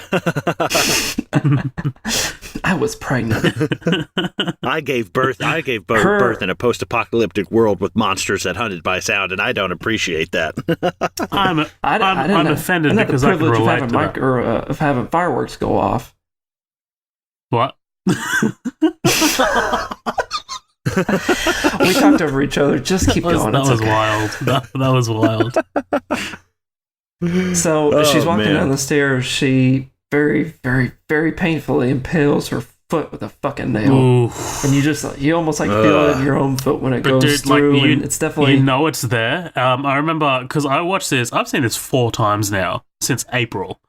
I watched it twice in the movies, man. And each time I watched it in the movies, it's funny because the audience always like knows that this is coming, and they like I actively like listen to it the second time around because it's like there's like all these like audience reactions of ooh, like be careful, like, you know, like, whereas like to the actual like horror elements, like there's nothing. It's like, you know what I mean? Like the aliens don't do anything, but a nail does. It's fucking it's great. Yeah, and she drops a picture. I don't remember what the picture was, if it was them as a family earlier, and I just had missed that. But she makes a shit ton of noise, which isn't even. Is it someone important in those pictures? Is that what she holds it? I can't remember as well. Sorry. Okay, Colin. No, I don't. I know it's somewhere at some point. Actually, there is a. That's a really long no, right? There is a photo of her and Krasinski and their two children at some point. So actually, when I saw her drop it, I thought that might have been it, but I don't know. I'm just pulling shit out of my ass. You guys want to hear my favorite sort of moment of preparation that they've done in this whole file? Not really. Oh, well, fuck you then. Well, you're fired anyway, so no one's listening to you. But dude, the lights, the red lights. Oh, yes. Love it. So cool. Awesome. Like the forward plan. Yeah, red means run. Yeah. Yeah, it's fantastic, man. Red means emergency, maybe, that there's something something's wrong going on. I was wondering if they had like different colors in the deleted scenes, like there's a Christmas configuration. I went from red green, or like strobe night for those freaky rave nights that they have sometimes. He looks up, it's purple. He's like, God damn it, I can't get Taco Bell again. No Taco Bell. I think you want Taco Bell in this situation. You'd be farting all the fucking time. Right. The one thing... It would be crunching so loud that you're biting into those tacos. You wouldn't live. Though, I mean, her stepping on the nail is I mean, that's just, I mean, it's God, it's like it's nowhere near the same level, but it's like watching James Caan in Misery get his leg smashed with that thing. You're just like, God, you see it coming from like a mile away, and it's like standing in front of a train. And you see it and you can't move. And it's like, God, man, it drives you nuts. But I thought this was going to be way worse of a scene. I thought that she would step over the nail and then the back of the dress would catch it and she would tumble down the steps. Because I imagine down at the bottom of the steps, you're pregnant and here's this thing in the house. Like, you're fucking dead, you know? So I'm glad they didn't go that way, because I'm like, dude, there's no way she would ever, there's no way she would get away from that thing, especially after falling down the stairs. I thought that was going to be way worse, something with... I think this is bad enough, man. Like, she's a queen of grace under pressure in this scene. She gets that crown the second that she survives this whole basement ordeal. Is fucked right. up. She's having contractions and she's like bleeding out of the bottom of her foot. Yeah, and still has time to think through the kitchen timer. Were you going to talk about that? The what? The kitchen timer that she grabs as a distraction. Yeah, right. Like, dude, like that was fucking awesome, man. Like a fucking little sound. But by the way, Colin, like this is just one thing that I wanted to bring up. And I wanted to bring this up earlier, but I'm glad I waited for this, because this is like our kind of really good first look at the monsters, at the aliens. Mm-hmm. When you said Last of Us, dude, I thought about this back in the cinema too. So, do you remember the clickers? I never played it. I'm an Xbox man, motherfucker. Fuck. Yeah, that's right. Fuck. Me and Danny, bitch. I'm both. I have both, but like, dude, PlayStation has just the better exclusives. Anyway, there's a creature in The Last of Us, like the zombie, and basically they can't see, but they can click, like they click, and that's how you hear them and shit around corners and shit. And they work pretty much like these monsters. Like they click, and like I guess they can, like that's how they can see, kind of like some kind of echolocation or some bullshit like that. A bat. Right. Okay. Yeah. It's cool, dude. Some sort of Batman. Bat alien. Yeah. Yeah, so we get to see the interior, like if they're almost like their whole skull, you can tell it's just one big satellite for sound. The timer goes off just in time to get the distraction, and she just has one stern, straight walk straight up the stairs, and I'm really glad that she didn't catch her foot on it, or like her dress didn't get caught on it. That didn't throw in some type of normal like horror movie trope. It looked like she was going there's just multiple obstacles. Yeah. But I got scared. I didn't realize it was this early in the film, but I got scared. It's like, fuck, there's two of them? There's more than one that's in this immediate area? they hadn't even worried about the other two in these other instances when the one shows up. Yeah, for sure. So, yeah, pretty intense, pretty scary. I did kind of want to see when she's downstairs and we see the monster kind of like descending the steps. I thought it'd be hilarious if it stabbed its foot on the nail and it was just like, God damn it. Like it just totally drops character and starts speaking English. It does that thing from Family Guy when it's like, oh, that, yeah. That show has its ups and downs, but that is just so classically funny to me, man. Definitely. We've all been there. I want to also think that if this movie came out sometime in the 2000s and it were a horror movie, they probably would have thrown the iPod playing Phil Collins' "I Can Feel It Coming in the Air Tonight" while like the alien is like slowly walking up the stairs trying to get to her in the bathtub. So yeah, hands up, kind of creepily crawling up the stairs, and the case to it that we ended up having had claw marks on there, which I didn't fully understand until you start seeing him or whatever it is kind of come up the stairs and just carving through the walls. It's working its way up to her. It's pretty scary, and the experience that she's having to go through in the bathtub, of course, none of us would ever want a single person on this earth to have to experience. It's awful. And I guess the reason probably why it made the movie poster cover. Yeah, right. For sure. And then we get, dude, one of my favorite moments in the entire movie.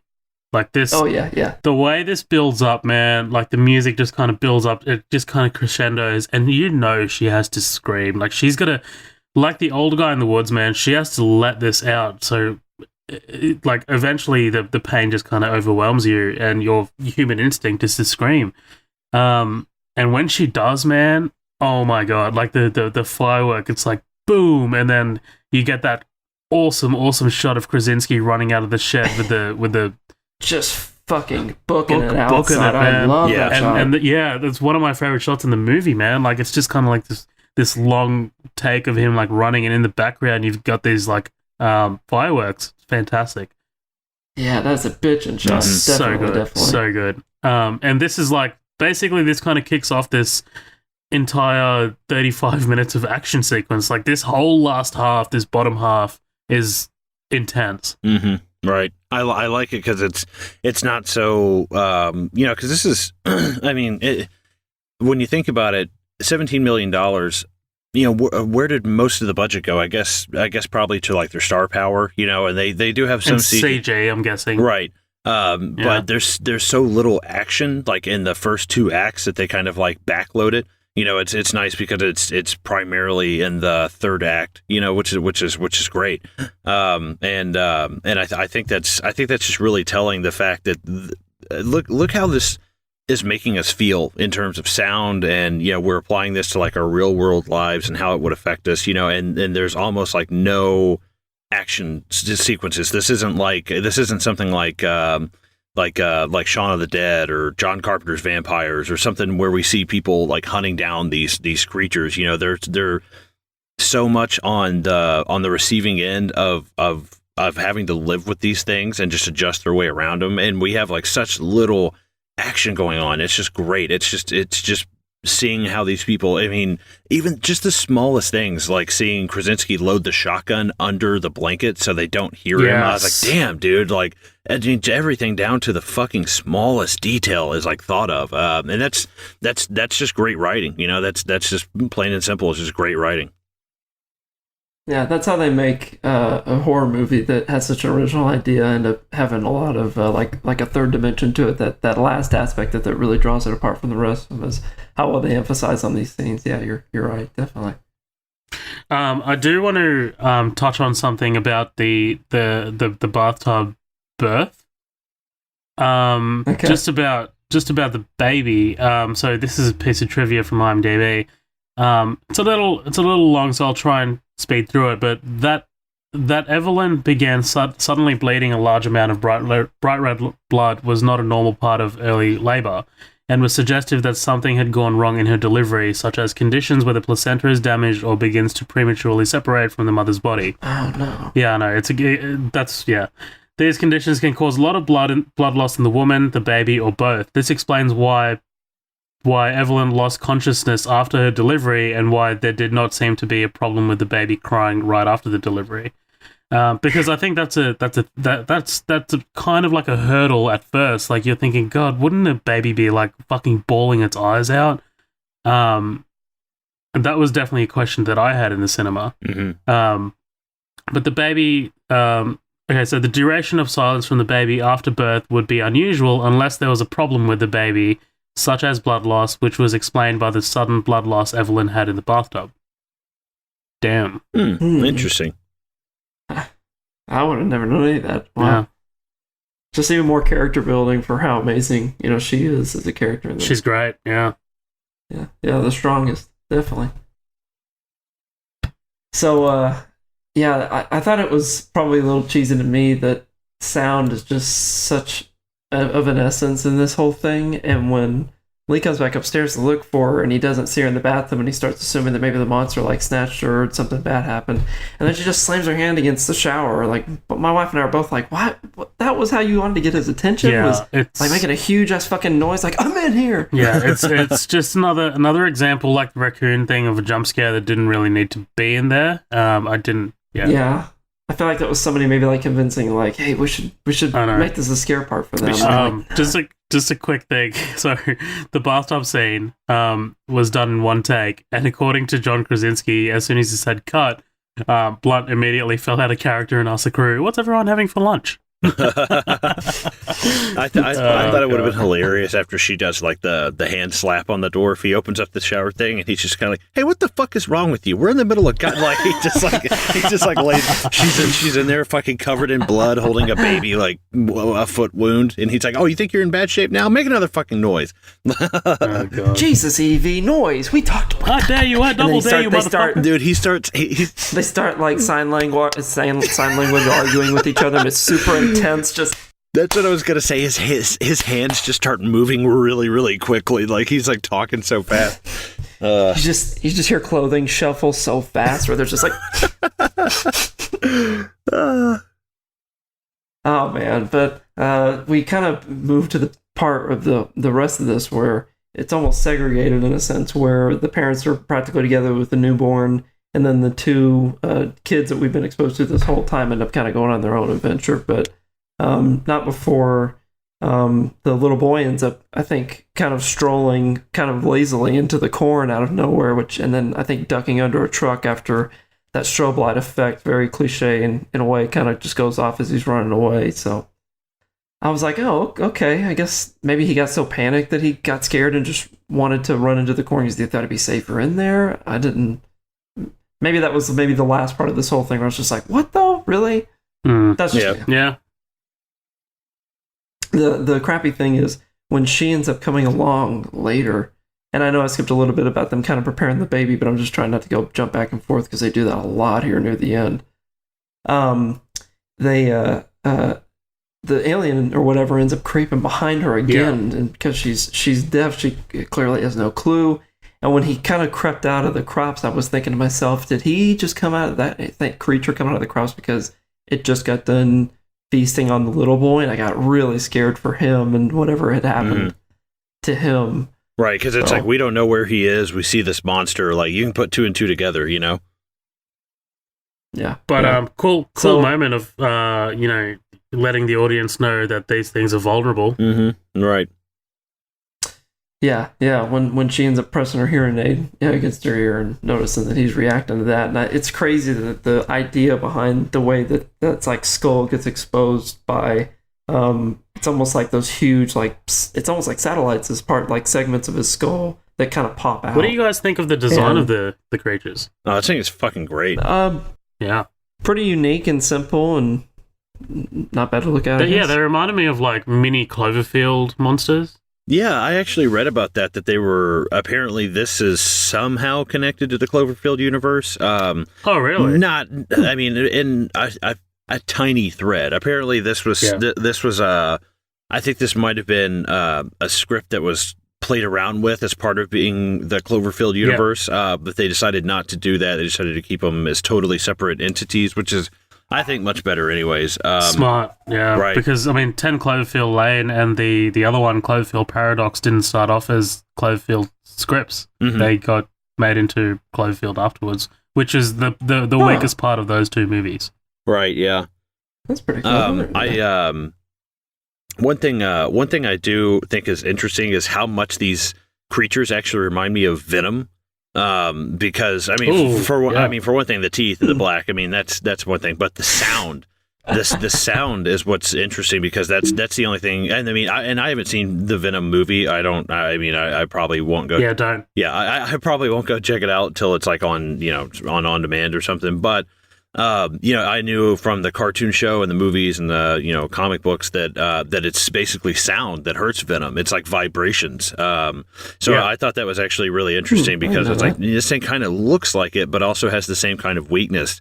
And I've always liked that. I've always liked sound being kind of a weakness for something because you don't really see, whereas I don't want to keep comparing this to like Tremors, but as you're watching Tremors, okay, well, they hunt by sound. We'll just shoot them. Okay, well, that's not very creative. You have something like, okay, well, we hunt by sound because it's so sensitive. Like if you were to have a part, if you were able to see that well or smell that well or hear that well or whatever, if somebody were to overload that, which would be really easy because it's such a sensitive sensory experience for you. Like a dog. Right, yeah, it would be so easy to overload that. Actually, It's funny you say like a dog because I was sitting there with my dog the other day. His name's Tom. We're sitting there when we're watching YouTube videos, and it sounds that dogs love. So like, right. So you play him, and he just starts looking at the TV with his ears perked up, like tilting his head from left to right, and he starts like whining at the TV and stuff. So it's like that's a perfect example. Is like seeing another animal with such heightened sense of sound and seeing how that affects them, positively like or negatively. I thought that was cool. Just want to point out that Daredevil is also weak to sound. Very, very relevant. Hey, season 3 of that got released today, as a matter of fact, at least for us. I'm watch it later. I'm so excited. I'm so excited. That's such a fucking benchmark for us and the Marvel Netflix shit. Yeah. But anyway, we got a little bit of movie to catch up on. So that was kind of the most part of what's going on between the kids. It flashes back and forth a little bit more than how I did it right then, but flashing back to the parents, we see them just almost very narrowly get into that safe area that's covered up by the mattress with the child and the newborn and get it downstairs into that creepy ass crypt, but then hook it up to the oxygen and kind of seal it away, right? Right. So I think it's kind of funny how she finally wakes up and we finally get some great dialogue between these two. It's really, really good and special. But she wakes up and he's just like, oh, it worked. And I'm thinking, like, they didn't test that. It's coincidental that it's definitely ready, like, the day of, right? But I guess that was some sound bunker that they had built just in case the kid ended up being a little bit too loud. Yeah, they were putting, like, paper mache on the walls and shit. Mm-hmm. Yeah, I saw that. That was really cool thinking. I would have never, I guess, correlated that, so... but yeah, they have a little bit of a discussion. Do you guys want to talk about like what their the entire purpose of them speaking right here is? Emily Blunt's character seems a little like disappointed in herself. It seems, right? Yeah. So basically, she feels a little guilty for Bo's death. She kind of I like the way that it transitions. So she froze. She talks about her hands are empty. Her hands were free, so she should have been able to carry him, right? Right. Yeah, it's kind of like almost like a not a survivor's guilt, but I mean, kind of. I wish remorse. Right. Shoulda, coulda, woulda. Kind of thing. I think this is a great scene because other than the fact that we see her in his old room earlier on, and she's sitting there and she's kind of like she's crying. And I think that's a great scene because we don't really get her perspective of losing her own child, which, I mean, we get it a lot from Krasinski's character, and that's great. The loss of a child for a father is insane, but the loss of a child for a mother, I think, is much worse. I mean, the thing is literally a part of you for 9 months, and to see that just snatched away, like right in front of you, we don't. It's awful. I think this movie would have. I don't know. I think it really would have been in a remiss if it wouldn't have tried to have some scene where they tackled her feelings about losing her own child, because there's none except for the scene of her crying in his old room. That's really it. And quite frankly, I'm more interested in seeing the mother side of that than I am the father side of it. Just because there's a whole there I feel like there's a lot more varying range of emotions there for her. So I'm actually really glad that they added this. The fact that I like that it's not just something that between the father and the daughter, just their dynamic. It's actually something that everyone kind of feels a little bit guilty, that they wish they could have done something, wish they could have been there. I like that. I think that's great. Yeah. So let's see what happens here after they get done kind of having a conversation, and then she's kind of reassured that the kid's okay. He kind of vows to go find the two that are kind of off on their whole, like Ernest falls into a silo of corn adventure that they seem Ernest to have. falls into a Do you know those movies, Zoheb? Is that a thing over in Australia? I've only heard of Ernest Scared Stupid, but I haven't seen it. Oh, I love okay. Ernest Scared Stupid. So that was a really long string of just like kind of like kooky movies that they came out with that starred Ernest, and he's actually from around here. Yeah, Colin. he was. I think he was. Yeah, from around like I think like the Hermitage area or somewhere around there. I don't know. I'm probably wrong. We are not helping in our redneck case by fucking saying that. Yeah, it's not as hillbilly as you think it is. Absolutely. I mean, it sucks because Jim Varney died. The guy who plays him really, really, really young. But I mean, he was actually a tremendous actor. He's really, really good. It just sucks that he's best known for playing Ernest P. Worrell. I'm like, oh my god. He was kooky, man. It was fun to watch. I just remember him like rolling down the street on this big cannonball. Or this big cannon. That was one of them that I had seen. I don't remember the name of it. It's maybe one of the later ones. But anyway, so the two kids, they find each other under the tractor, and then they move into that silo. And then it flashes back to she gave you one little hint earlier when she was explaining to Lee what she had been doing whenever she went into labor early.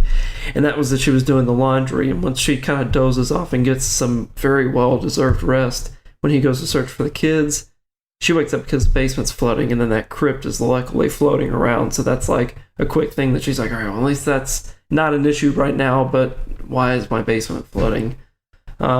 So she's got a little bit of an issue to deal with. It's not maybe as pressing as the kids end up having an issue so much on themselves whenever they end up getting frustrated with having to wait on each other, right? They end up arguing between what they should end up doing, if they should stay.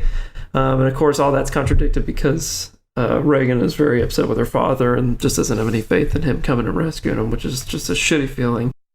I love this like ongoing theme of she thinks he just outright hates her, and he's just not coming for him. Like it's pretty heartbreaking. Yeah. Another thing that's eerie to wake up to is like she just wakes up and there's one inside the room, and I love how the camera like changes the focus, almost like the way that you would if you're waking up in the morning, your eyes are coming into focus of something, and how she's just all of a sudden looking right at it. It's brutal compared to everything else that ends up having to go on, right? So I guess I was wrong when I said that she wasn't the one in the most immediate danger, but at this point you just have so much faith in how she deals with this that you think that it's going to be all right. The only thing I will say is that I like lifted my feet up off the ground whenever I saw the creature kind of eerily sink into the water, and she knew that it was swimming around under her. My next question after this was, can these things swim? Oh, yes it can. Yes it can. Yeah, it almost has like wings, almost like the way bats have wings, where they can work as arms, but they also work as a little bit of like a sail, and then the water is a little bit of like a float. Or at least just like fins, so when it dips in, it was like, it's so creepy. The tension just goes to 100. Imagine the swimmer's ear that thing must get. Like imagine the terror. Oh fuck! I got water in my ear clavicle up here. Like fuck. Fuck. It hooks one of those big spray bottles up to its ear with those tubes, but instead it's just over its whole head and it's just squirting and squirting. I still think it would have been hilarious as it's coming down the steps. It steps on the nail again. It's like, God damn it! Straight into the water. It's like Luke Wilson in Anchorman where he gets his other arm ripped off. He's like, this is getting goddamn ridiculous. Oh, that'd have been funny. It's like, you know what? You really fucking need to fix this nail, Evie. They're on a first name basis. My only problem with the scene of, where we're talking about this rushing water and flooding, does a little bit earlier, Krasinski, he comes upstairs right and he goes and looks for the kids, and that's where we just pan over to the right and we see the water, all pouring down. Does he not hear that? I don't want to nitpick, but I feel like you would. The tub looked pretty big, so I'm imagining that it probably wasn't full by the time that he had helped with that whole thing and left again. That's what I was thinking, yeah. And it was in a barn, so maybe that laundry thing was like an old horse watering bin. If you've ever seen those, I know you have. They're huge, right? They could fill up a shit ton of water, and so that's probably going for, I don't know. That's the only thing I know to say about. If that makes sense for sure. I was just like, I didn't know what you guys' take on it was. I wanted to hear it because I was like, dude, I feel like I would have heard that a mile away, especially when there's no sound around you. But I don't want to be that guy. I don't want to fucking nitpick that shit to death. It's. I mean, even if you don't have this gush of water pouring in, downstairs, I mean, there's still plenty of ways for this thing to get back in. And, even when she wakes up and she kind of, and she startles. It's like, dude, that is enough. That is enough to get that thing down there and start hunting you again. That's the fucking crazy part, Like, God, that is fucking terrifying. Yeah, yep. I was scared as fuck, which isn't hard for me to do in these type of movies, but I was definitely ass clenching. So. Yeah, she sneaks under the stairway when there's that makeshift waterfall just from the water coming down from upstairs. Really kind of helps her out here. And if there's a scene that I want to go back and maybe screenshot, it would be when the red light is flashing on her when she's holding the kid under the stairs and the water's going down. It's a pretty, really, really awesome acting. It's a great part. Hell yeah. So, and then we have to balance between her dealing with her whole issue. And then the kids falling into that silo. But I'm pretty sure the silo, that door falling off, is what takes the creature away from Evelyn, right? Did I see that right? Yeah, I think so. But yeah, I thought it was just one of them. I thought it was the boy falling in, and then you get that shot of the creature rushing through the corn. Through next to John Krasinski. I thought that's what that was. Whatever, not important. Not important. Interesting. Yeah, I guess something. Yeah, I mean, you've seen this 4 times as many times. I think it's kind of a combination because we see him fall and that kind of gets them away from the mother, and then once they're all both still kind of up there, that's when that's when the daughter falls in and then the door comes in. The situation kind of starts with him falling in, but it escalates from there. We have the door falling in. Yeah. If we don't have the door falling in, they're fucking dead. They're dead as shit. Death. Yeah, sinking in that. I would have never thought that would have been an issue, but the second that he starts moving or she starts moving and they just start going down, I was like, oh no, I would have made that mistake, I think. Yeah.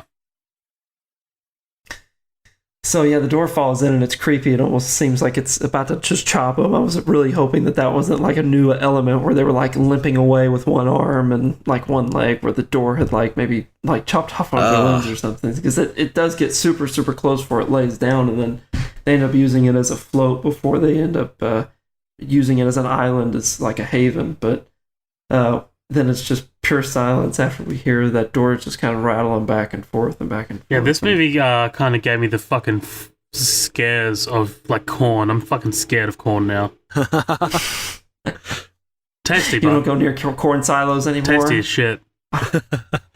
No, I can't. There's only a few deaths I could imagine worse than breathing in sand or getting stuck in quicksand or dirt or being buried alive or something. But corn getting crammed in your fucking eyes and your ears and your dick hole and shit. And how embarrassing that would. Oh god, how embarrassing that would be to read that in a obituary. It's he was found dead, buried in corn. Asphyxiated by corn. Yeah.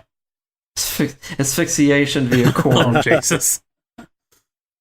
So they're just kind of sitting defenselessly in the bottom of that silo whenever Venom drops down, and they very, very cleverly end up using the door as a shield, which I wouldn't have thought of. They're really super quick acting thinking kids, and tears through the door like where they fucking can butter. get it from. Yeah, I mean, it's just shredded open. I mean, what is that alien made of if metal bends that freely? Metal doesn't move like that, guys. So this is Marvel related. Yeah, right. I mean, fuck, it's Venom, goddammit. Vibranium. One thing I do love is, because at first I was like, wait, how are they sitting in the corn now and they're not sinking? And I was like, oh wait, they kind of went feet first in, and that's why they sunk, and now they're laying on their backs and they're actually not just sliding like back into it. I was like, oh, that's fucking cool. I like that. That's really cool. Yeah, I did think about that at first as well. Yeah, cool. We finally get Lee, Reagan, and Marcus. Am I getting all their names right still? We get all three of them reunited after he catches them jumping off of the silo. And it's weird because his pan over look, whenever they end up dropping down from the corn, I thought he was about to see something off camera that was wrong. But then whenever he looks and he sees that it's them, I was like, oh, okay, well, I can relax for a second. But they still leave you in suspense because they keep emphasizing that Emily Blunt's character is having to watch all of this through video cameras, and it's got to be awful. Like, I've been on the phone with a person one time when they got into an accident, and it was crappy to hear that through the phone and have to piece together what just happened, and then have the conversation afterwards. Like, oh my god, what just happened? And they explained it. So her having to view all of this happening to her husband and two kids after she just had a kid a few hours ago. It's just such a gut-wrenching feeling. I hated it. I mean, it's great for movie effects, if that's how effective they are, but that is just such a deep sinking feeling. You don't really get in a lot of right. Yeah, movies. part of me was like, oh, this movie feels like it's just taking place in the 20s. Like, she's just squirted out a kid, her husband's dead, now she's a single mom. I was like, Jesus. I was like, yeah, time to go churn some butter. I was like, oh, I lost my lost. But instead of like, oh, my husband went to war, oh, we lost him in a farming accident, oh, he was hunted by monsters that hunt by sound and tore him to pieces. That's even worse. The kids were buried in corn. So we finally get the last good audition that they had to really get as a cut of the Hush face that they got very, very good at. You can tell they probably practiced every day, driving there in the mirror, trying different angles of the finger to see which one looked more severe to Hush. But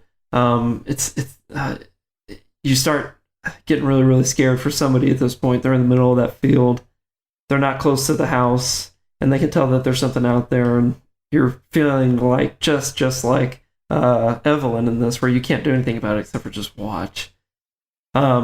So he knows the monster's around. He tells him to make a break for the truck. Then what happens afterwards? Oh.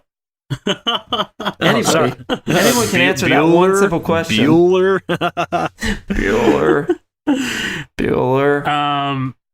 No, man. The kids get stuck in the back of the truck, and fucking dad. I say dad because Marcus just yelled dad here. Fucking. I'm gonna call him Jim. Fuck it. We're at the end. I don't care.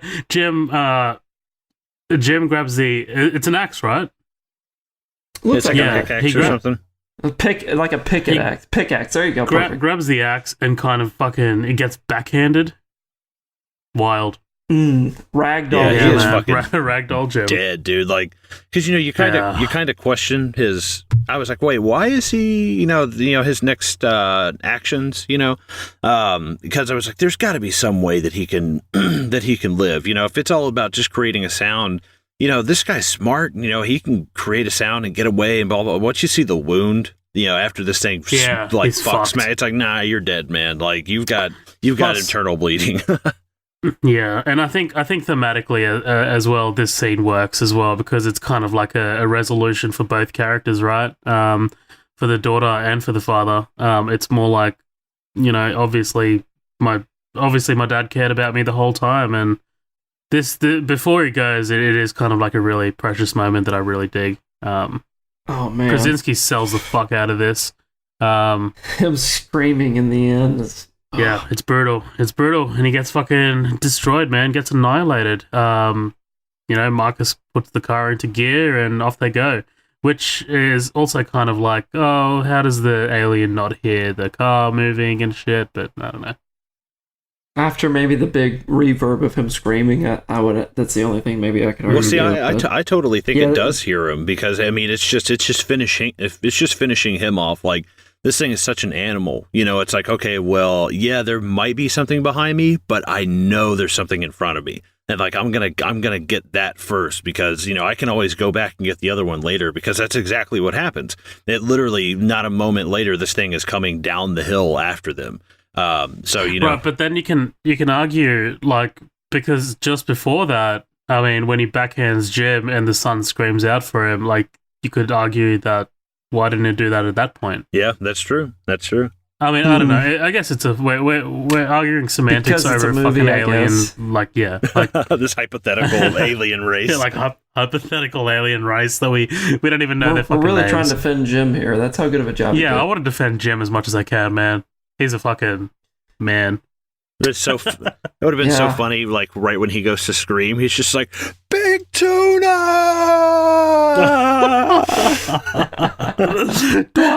Little crackle voice at the end. Tuna, Michael. It just messes with Dwight one last time. Yeah, but no, man. I love this.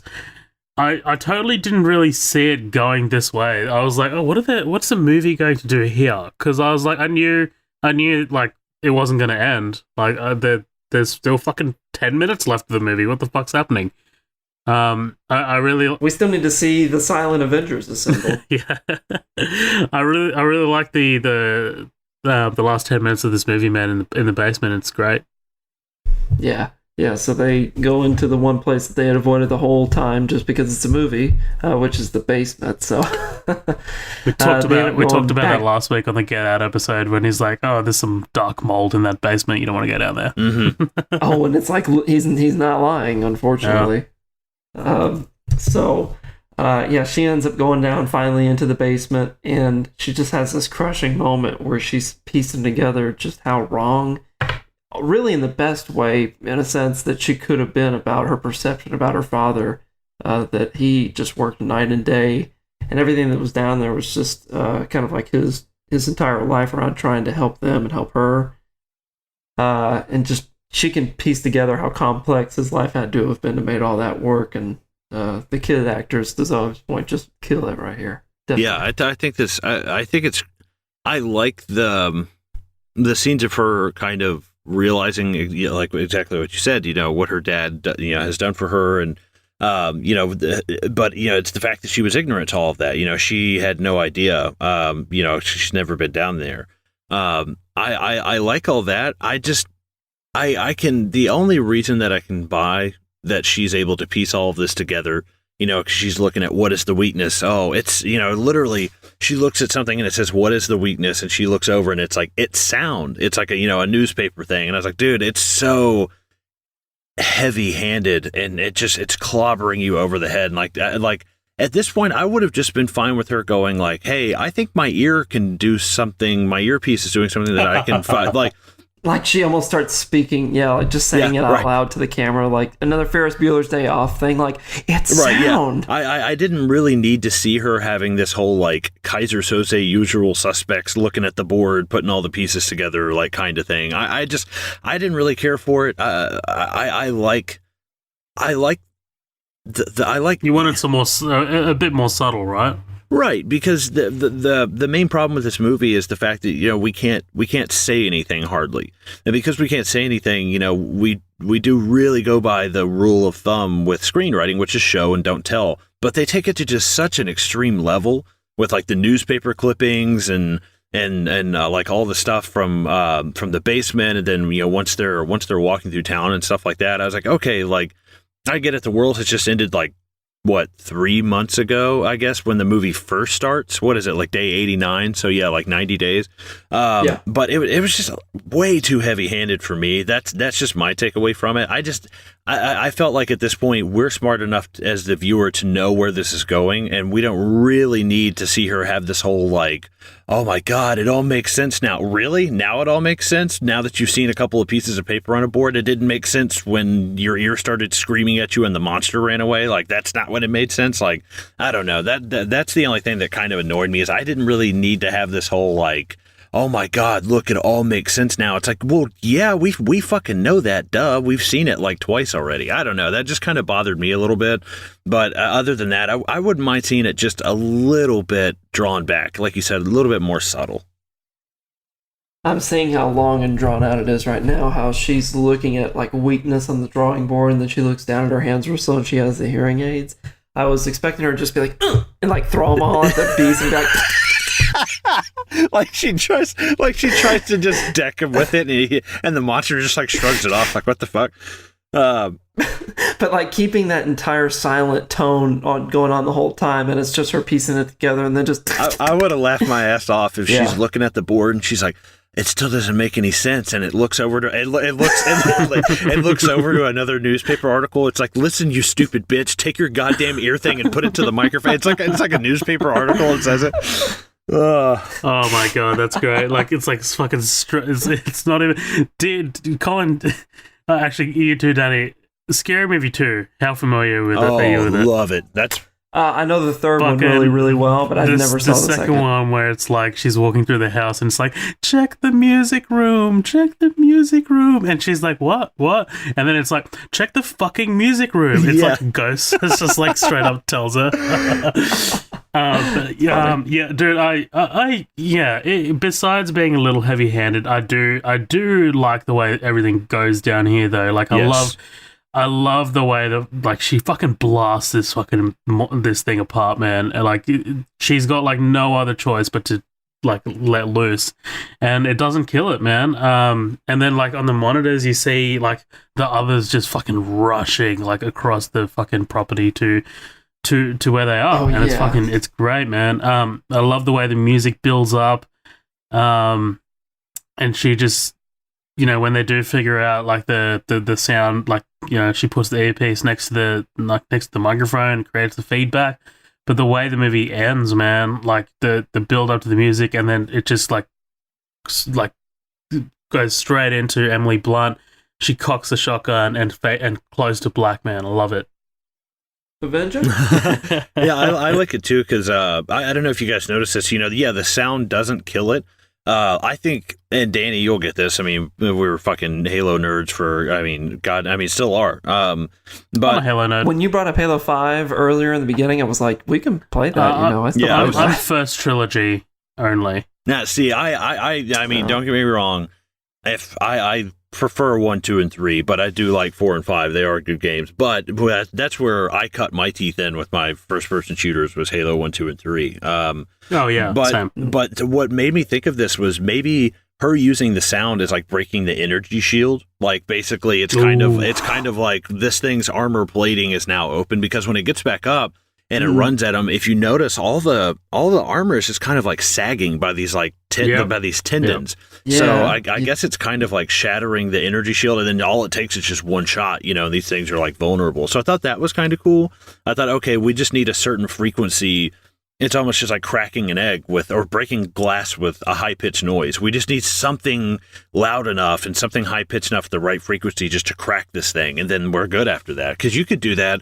Imagine having a room with like 40 of them in there, and you just crank that thing over a PA, and you just, after that, they all fall down. You just, as soon as they get up, you start fucking, pumping double-barrel sawed-off shotguns at them, Like they're all like stunned. Right, like a stun grenade or some shit, yeah. Mm-hmm. Yeah, and you can clearly tell that would be, of course, the direction of a second one, A Quiet Place 2, or maybe the title of that will be like A Quieter Place, and then it'll progress to The Quietest Place. A very, very, very quiet place. And then it's just like full stop, because there's like it's so silent you can't even like hear anything. Yeah, it's just literally like the movie. The movie doesn't even have a title. The poster's just blank because it's that void. It's just like a white piece of paper. Come see this. So Quiet Place, man, that's it. Yeah. Great movie. Yeah. It was a little too loud, but it was good. It was a little too loud. Yeah, probably at times. So before we just ended on some of our thoughts, the only other listener comment that we had was from William Alvarez, who just simply said, liked it, not sure if I want to see a part 2. And that's kind of why I want to open this up. Are you guys maybe excited for a part 2? I know we touched on that a little bit in the beginning. I'm keen for a part 2 if John Krasinski has a big hand in it. You know, he's writing it, so I'd definitely like to see him back to direct it. But from a story standpoint, I think this was perfect, man. Like a one and done sort of thing. I don't know. Yeah, I wouldn't hate it, but I don't want to. Okay, if I'm gonna spit you, spitball you a sequel idea real quick.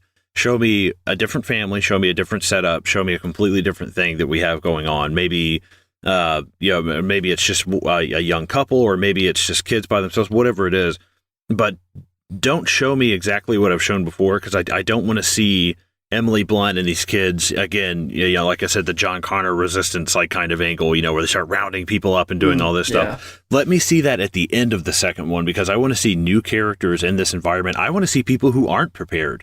I want to see people who don't have a farm. I want to see people who don't have what these people have, and see how the fuck they make it. Because I think it would be awesome somewhere in the second one if we eventually do cross paths back over with the first one. We have Emily Blunt, and we have her 3 children, and that's when they're starting to get things like snowballing. Like, hey, we kind of like the same way that they're converging all of the glass split. Yeah. What's the other one? That's the first one. The way Unbreakable. that they kind of set up all of the people in the separate movies, and they kind of merge them all. We did have a comment on Jackie Knight from that. So Jackie on Twitter said, if John Krasinski is writing the sequel, I'm all in. So yeah, I do agree with you, Jackie. Just another thing as well, Danny. We did have another comment. Was it from Jackie Knight on No, Facebook? it's Floyd Fry. He commented a couple hours ago. Floyd Fry. By the way, check out his podcast called The Pop List. It's very different than what we do, or LSG Media do, or Hey Do You Remember do. It's basically just interesting shit. That's literally it. I love, dude. I'm a sucker for that kind of shit. As soon as I heard it, I got sucked right into that, man. And he's great, man. He's such a great podcaster. He has a great voice for podcasting. He was just he was on LSG's coverage of First Blood, and I was like, dude, this guy has a voice that's fucking smooth like wine, dude. It's beautiful. It's beautiful. I love him, man. He's great. He's a great friend. He's a great, he supported the podcast as well. So thanks so much, Floyd, for commenting this. Love this movie. It borrows that claustrophobic feeling I love from some of my favorite movies of all time. A band of people barricaded in a semi-safe space in order to avoid a threat. Vincent Price's Last Man on Earth, Romero's Night of the Living Dead, M. Night's Signs, Krasinski's The Quiet Place. It fits right in. Well said. Fantastic. Cool. Especially with the Signs reference, dude. When they're in the cornfield, dude, yeah, for sure. This movie also could have been called Signs and been a little more. Hey, nice. So, just as kind of closing thoughts, I'd probably be able to summarize mine pretty well. I said at the beginning, this is not a genre I ever watch, but this type of shit where they incorporate something else into it other than just trying to rely on scaring you, where there's an underlying deep emotions they're trying to show you, is pretty cool and impactful, and I loved that. And the other example of that, just to almost sound like a broken record, the same way we are with Venom apparently, is Get Out is another version of a movie that's more modern horror. And I can definitely sink my teeth into those a lot better because I can stay interested a lot longer instead of just trying to anticipate whenever they're probably going to try and scare you next. So I really enjoyed watching this. I'm glad that I could get to see a movie with, John Krasinski and his wife acting together in it, and it was incredible. But probably to be expected from them, but definitely a nice surprise to see the children doing such an amazing job and conveying so much emotion through faces and stuff. So I see why people like this movie so much. I didn't see it in theaters. We got it afterwards on a whim because we kept seeing advertisements and wanted to watch it. And Really glad that we followed through with it, and that my randomly picked movie for this month ended up being the one that I ended up definitely liking too. So that's my thoughts on it.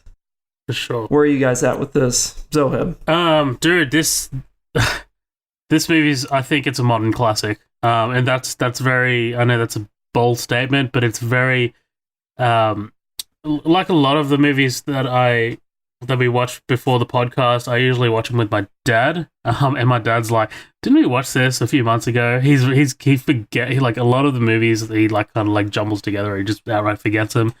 But he like, oh, I know this movie so well because like the concept, like he told me, he's like the concept is so unique. Like it's it's something that like that's to me is original. I mean, like again, bringing it up again, Colin. We talked about Get Out last week, and we talked about, to me, how that was original because I hadn't seen Being John Malkovich. Mm-hmm. And this is similar to me because I haven't seen anything that uses this concept at all, or uses this concept quite to this extent, or this well. John Krasinski, man, I have a full-on like newfound respect for him as a filmmaker. This is actually his third film, not including the few episodes of The Office that he directed. I guess the other two are romantic sort of comedies or just outright comedies. So this is the first time that he's done a horror movie, and man, like the execution of it is just outstanding. Like the tension building is fantastic. The design of the creatures themselves, the way the story is explained to us, without dialogue. Again, 25 lines of dialogue is insane for an hour and a half movie. Mm-hmm. And the information that we are given, the exposition, it's just given so cleverly. Fuck. Emily Blunt. Say advertisement. No. Emily Blunt, incredible as always. She's definitely probably my favorite actress of all time now. Like, not because of this movie, but because of her body of work and like because of her performances in each of those movies. She consistently gives like one of the best sort of performances, like outright, like I think in everything I've seen her in.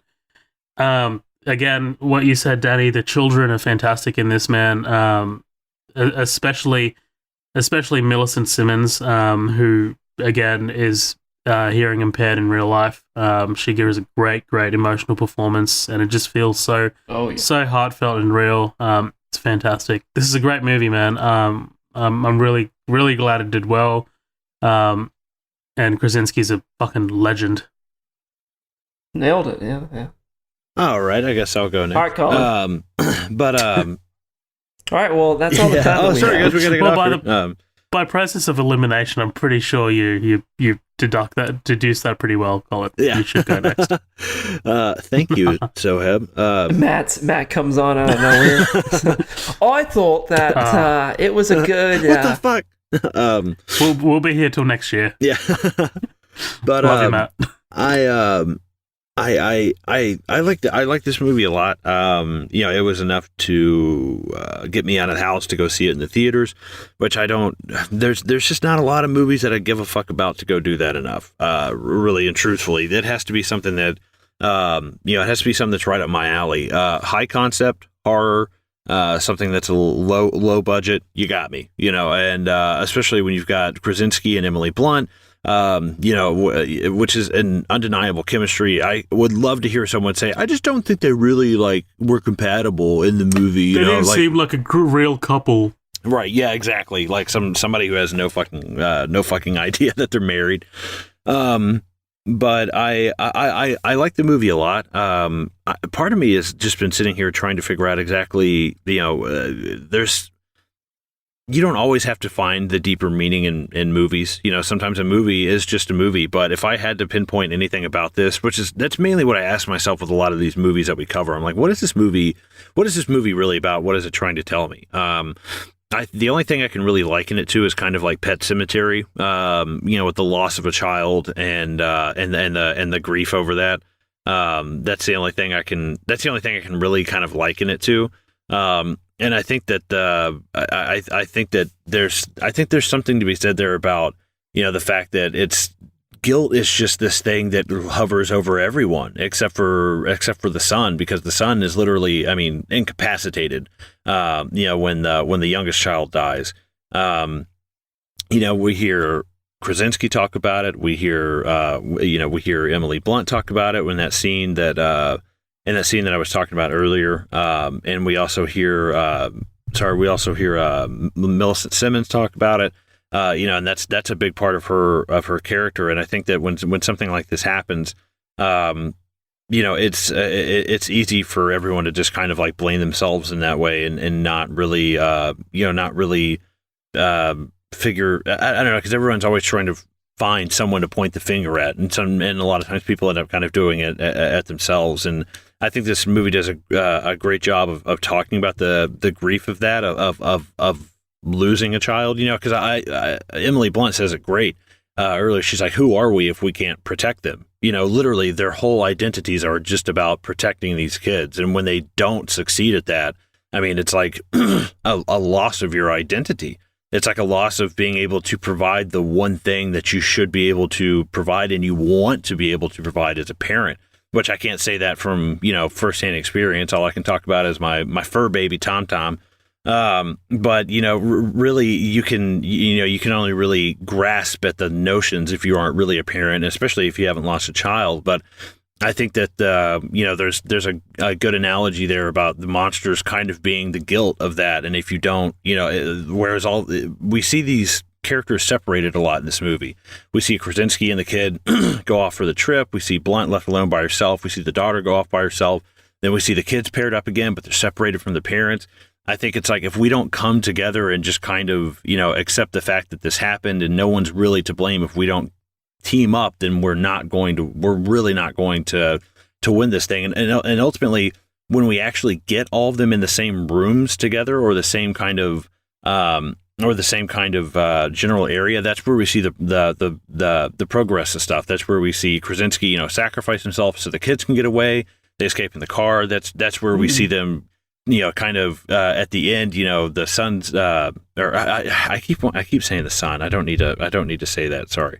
Marcus, we see Marcus, holding the baby, finally at the end where everybody is together. That's when we're able to finally defeat this thing. And, I think that's telling about grief and just about losing someone in general. I mean, we've all lost people that we love. And I think that everyone grieves in their own way and they go kind of off to grieve, but it's always important to make sure that you come back. And sometimes people forget to do that. I know that's just kind of my experience, with my dad, and I'm sure, a lot of people have gone through that, with like Zoheb and your grandmother and Danny with your mom. Like, I think this is a lot more about grief. And I think this is just kind of a thing of making sure that we're all, everyone can take the blame game if they want, or grieve in their own way, but make sure that when you're done, you all come back together. Because that's really the only way that you're ever going to overcome that. You're never going to forget about it, but you need to eventually, I mean, life does go on. You need to move on at some point. The people that you love would want you to do that. That's just what I took away from it, really. I mean, it might be like grasping at straws, but that's just me. That's it. No, that's it. Podcast over. Nice. That's just how that was fucking just moving, my interpretation Colin. of the situation. Yeah, not really much else to say beyond that. Yeah, so I mean, because I was sitting here and I was just like, man, what is this about? This movie is trying to tell me something, and I think it really kind of hit with me when they put the kid in the coffin right after he's born, and I'm like, dude, nah, there's something there. Like, I sometimes I feel like, as a movie person, you get too meta and you start, looking too far into it, and you're just trying to seem smart. And I was like, yeah, you see structure. Yeah, it's like something's there, and maybe I'm not smart enough to put it all together right this second. But once you have a second to kind of like ponder about it, you start to put the pieces together. That's my interpretation. But hey, that's a movie. That's the fucking point. You guys probably have different interpretations. The people listening probably have different interpretations. That's what's great. That's why I love talking about movies. Beauty. All right. Well, look, I've had a great time talking about this with you too. I hope all three of our listeners have had a great time listening to this as well. And I appreciate everybody commenting and giving their feedback on this. If we're ready to get out of here, I think I am. Yeah, too. absolutely. Guys, thank you for listening. We'll catch you next time. See ya.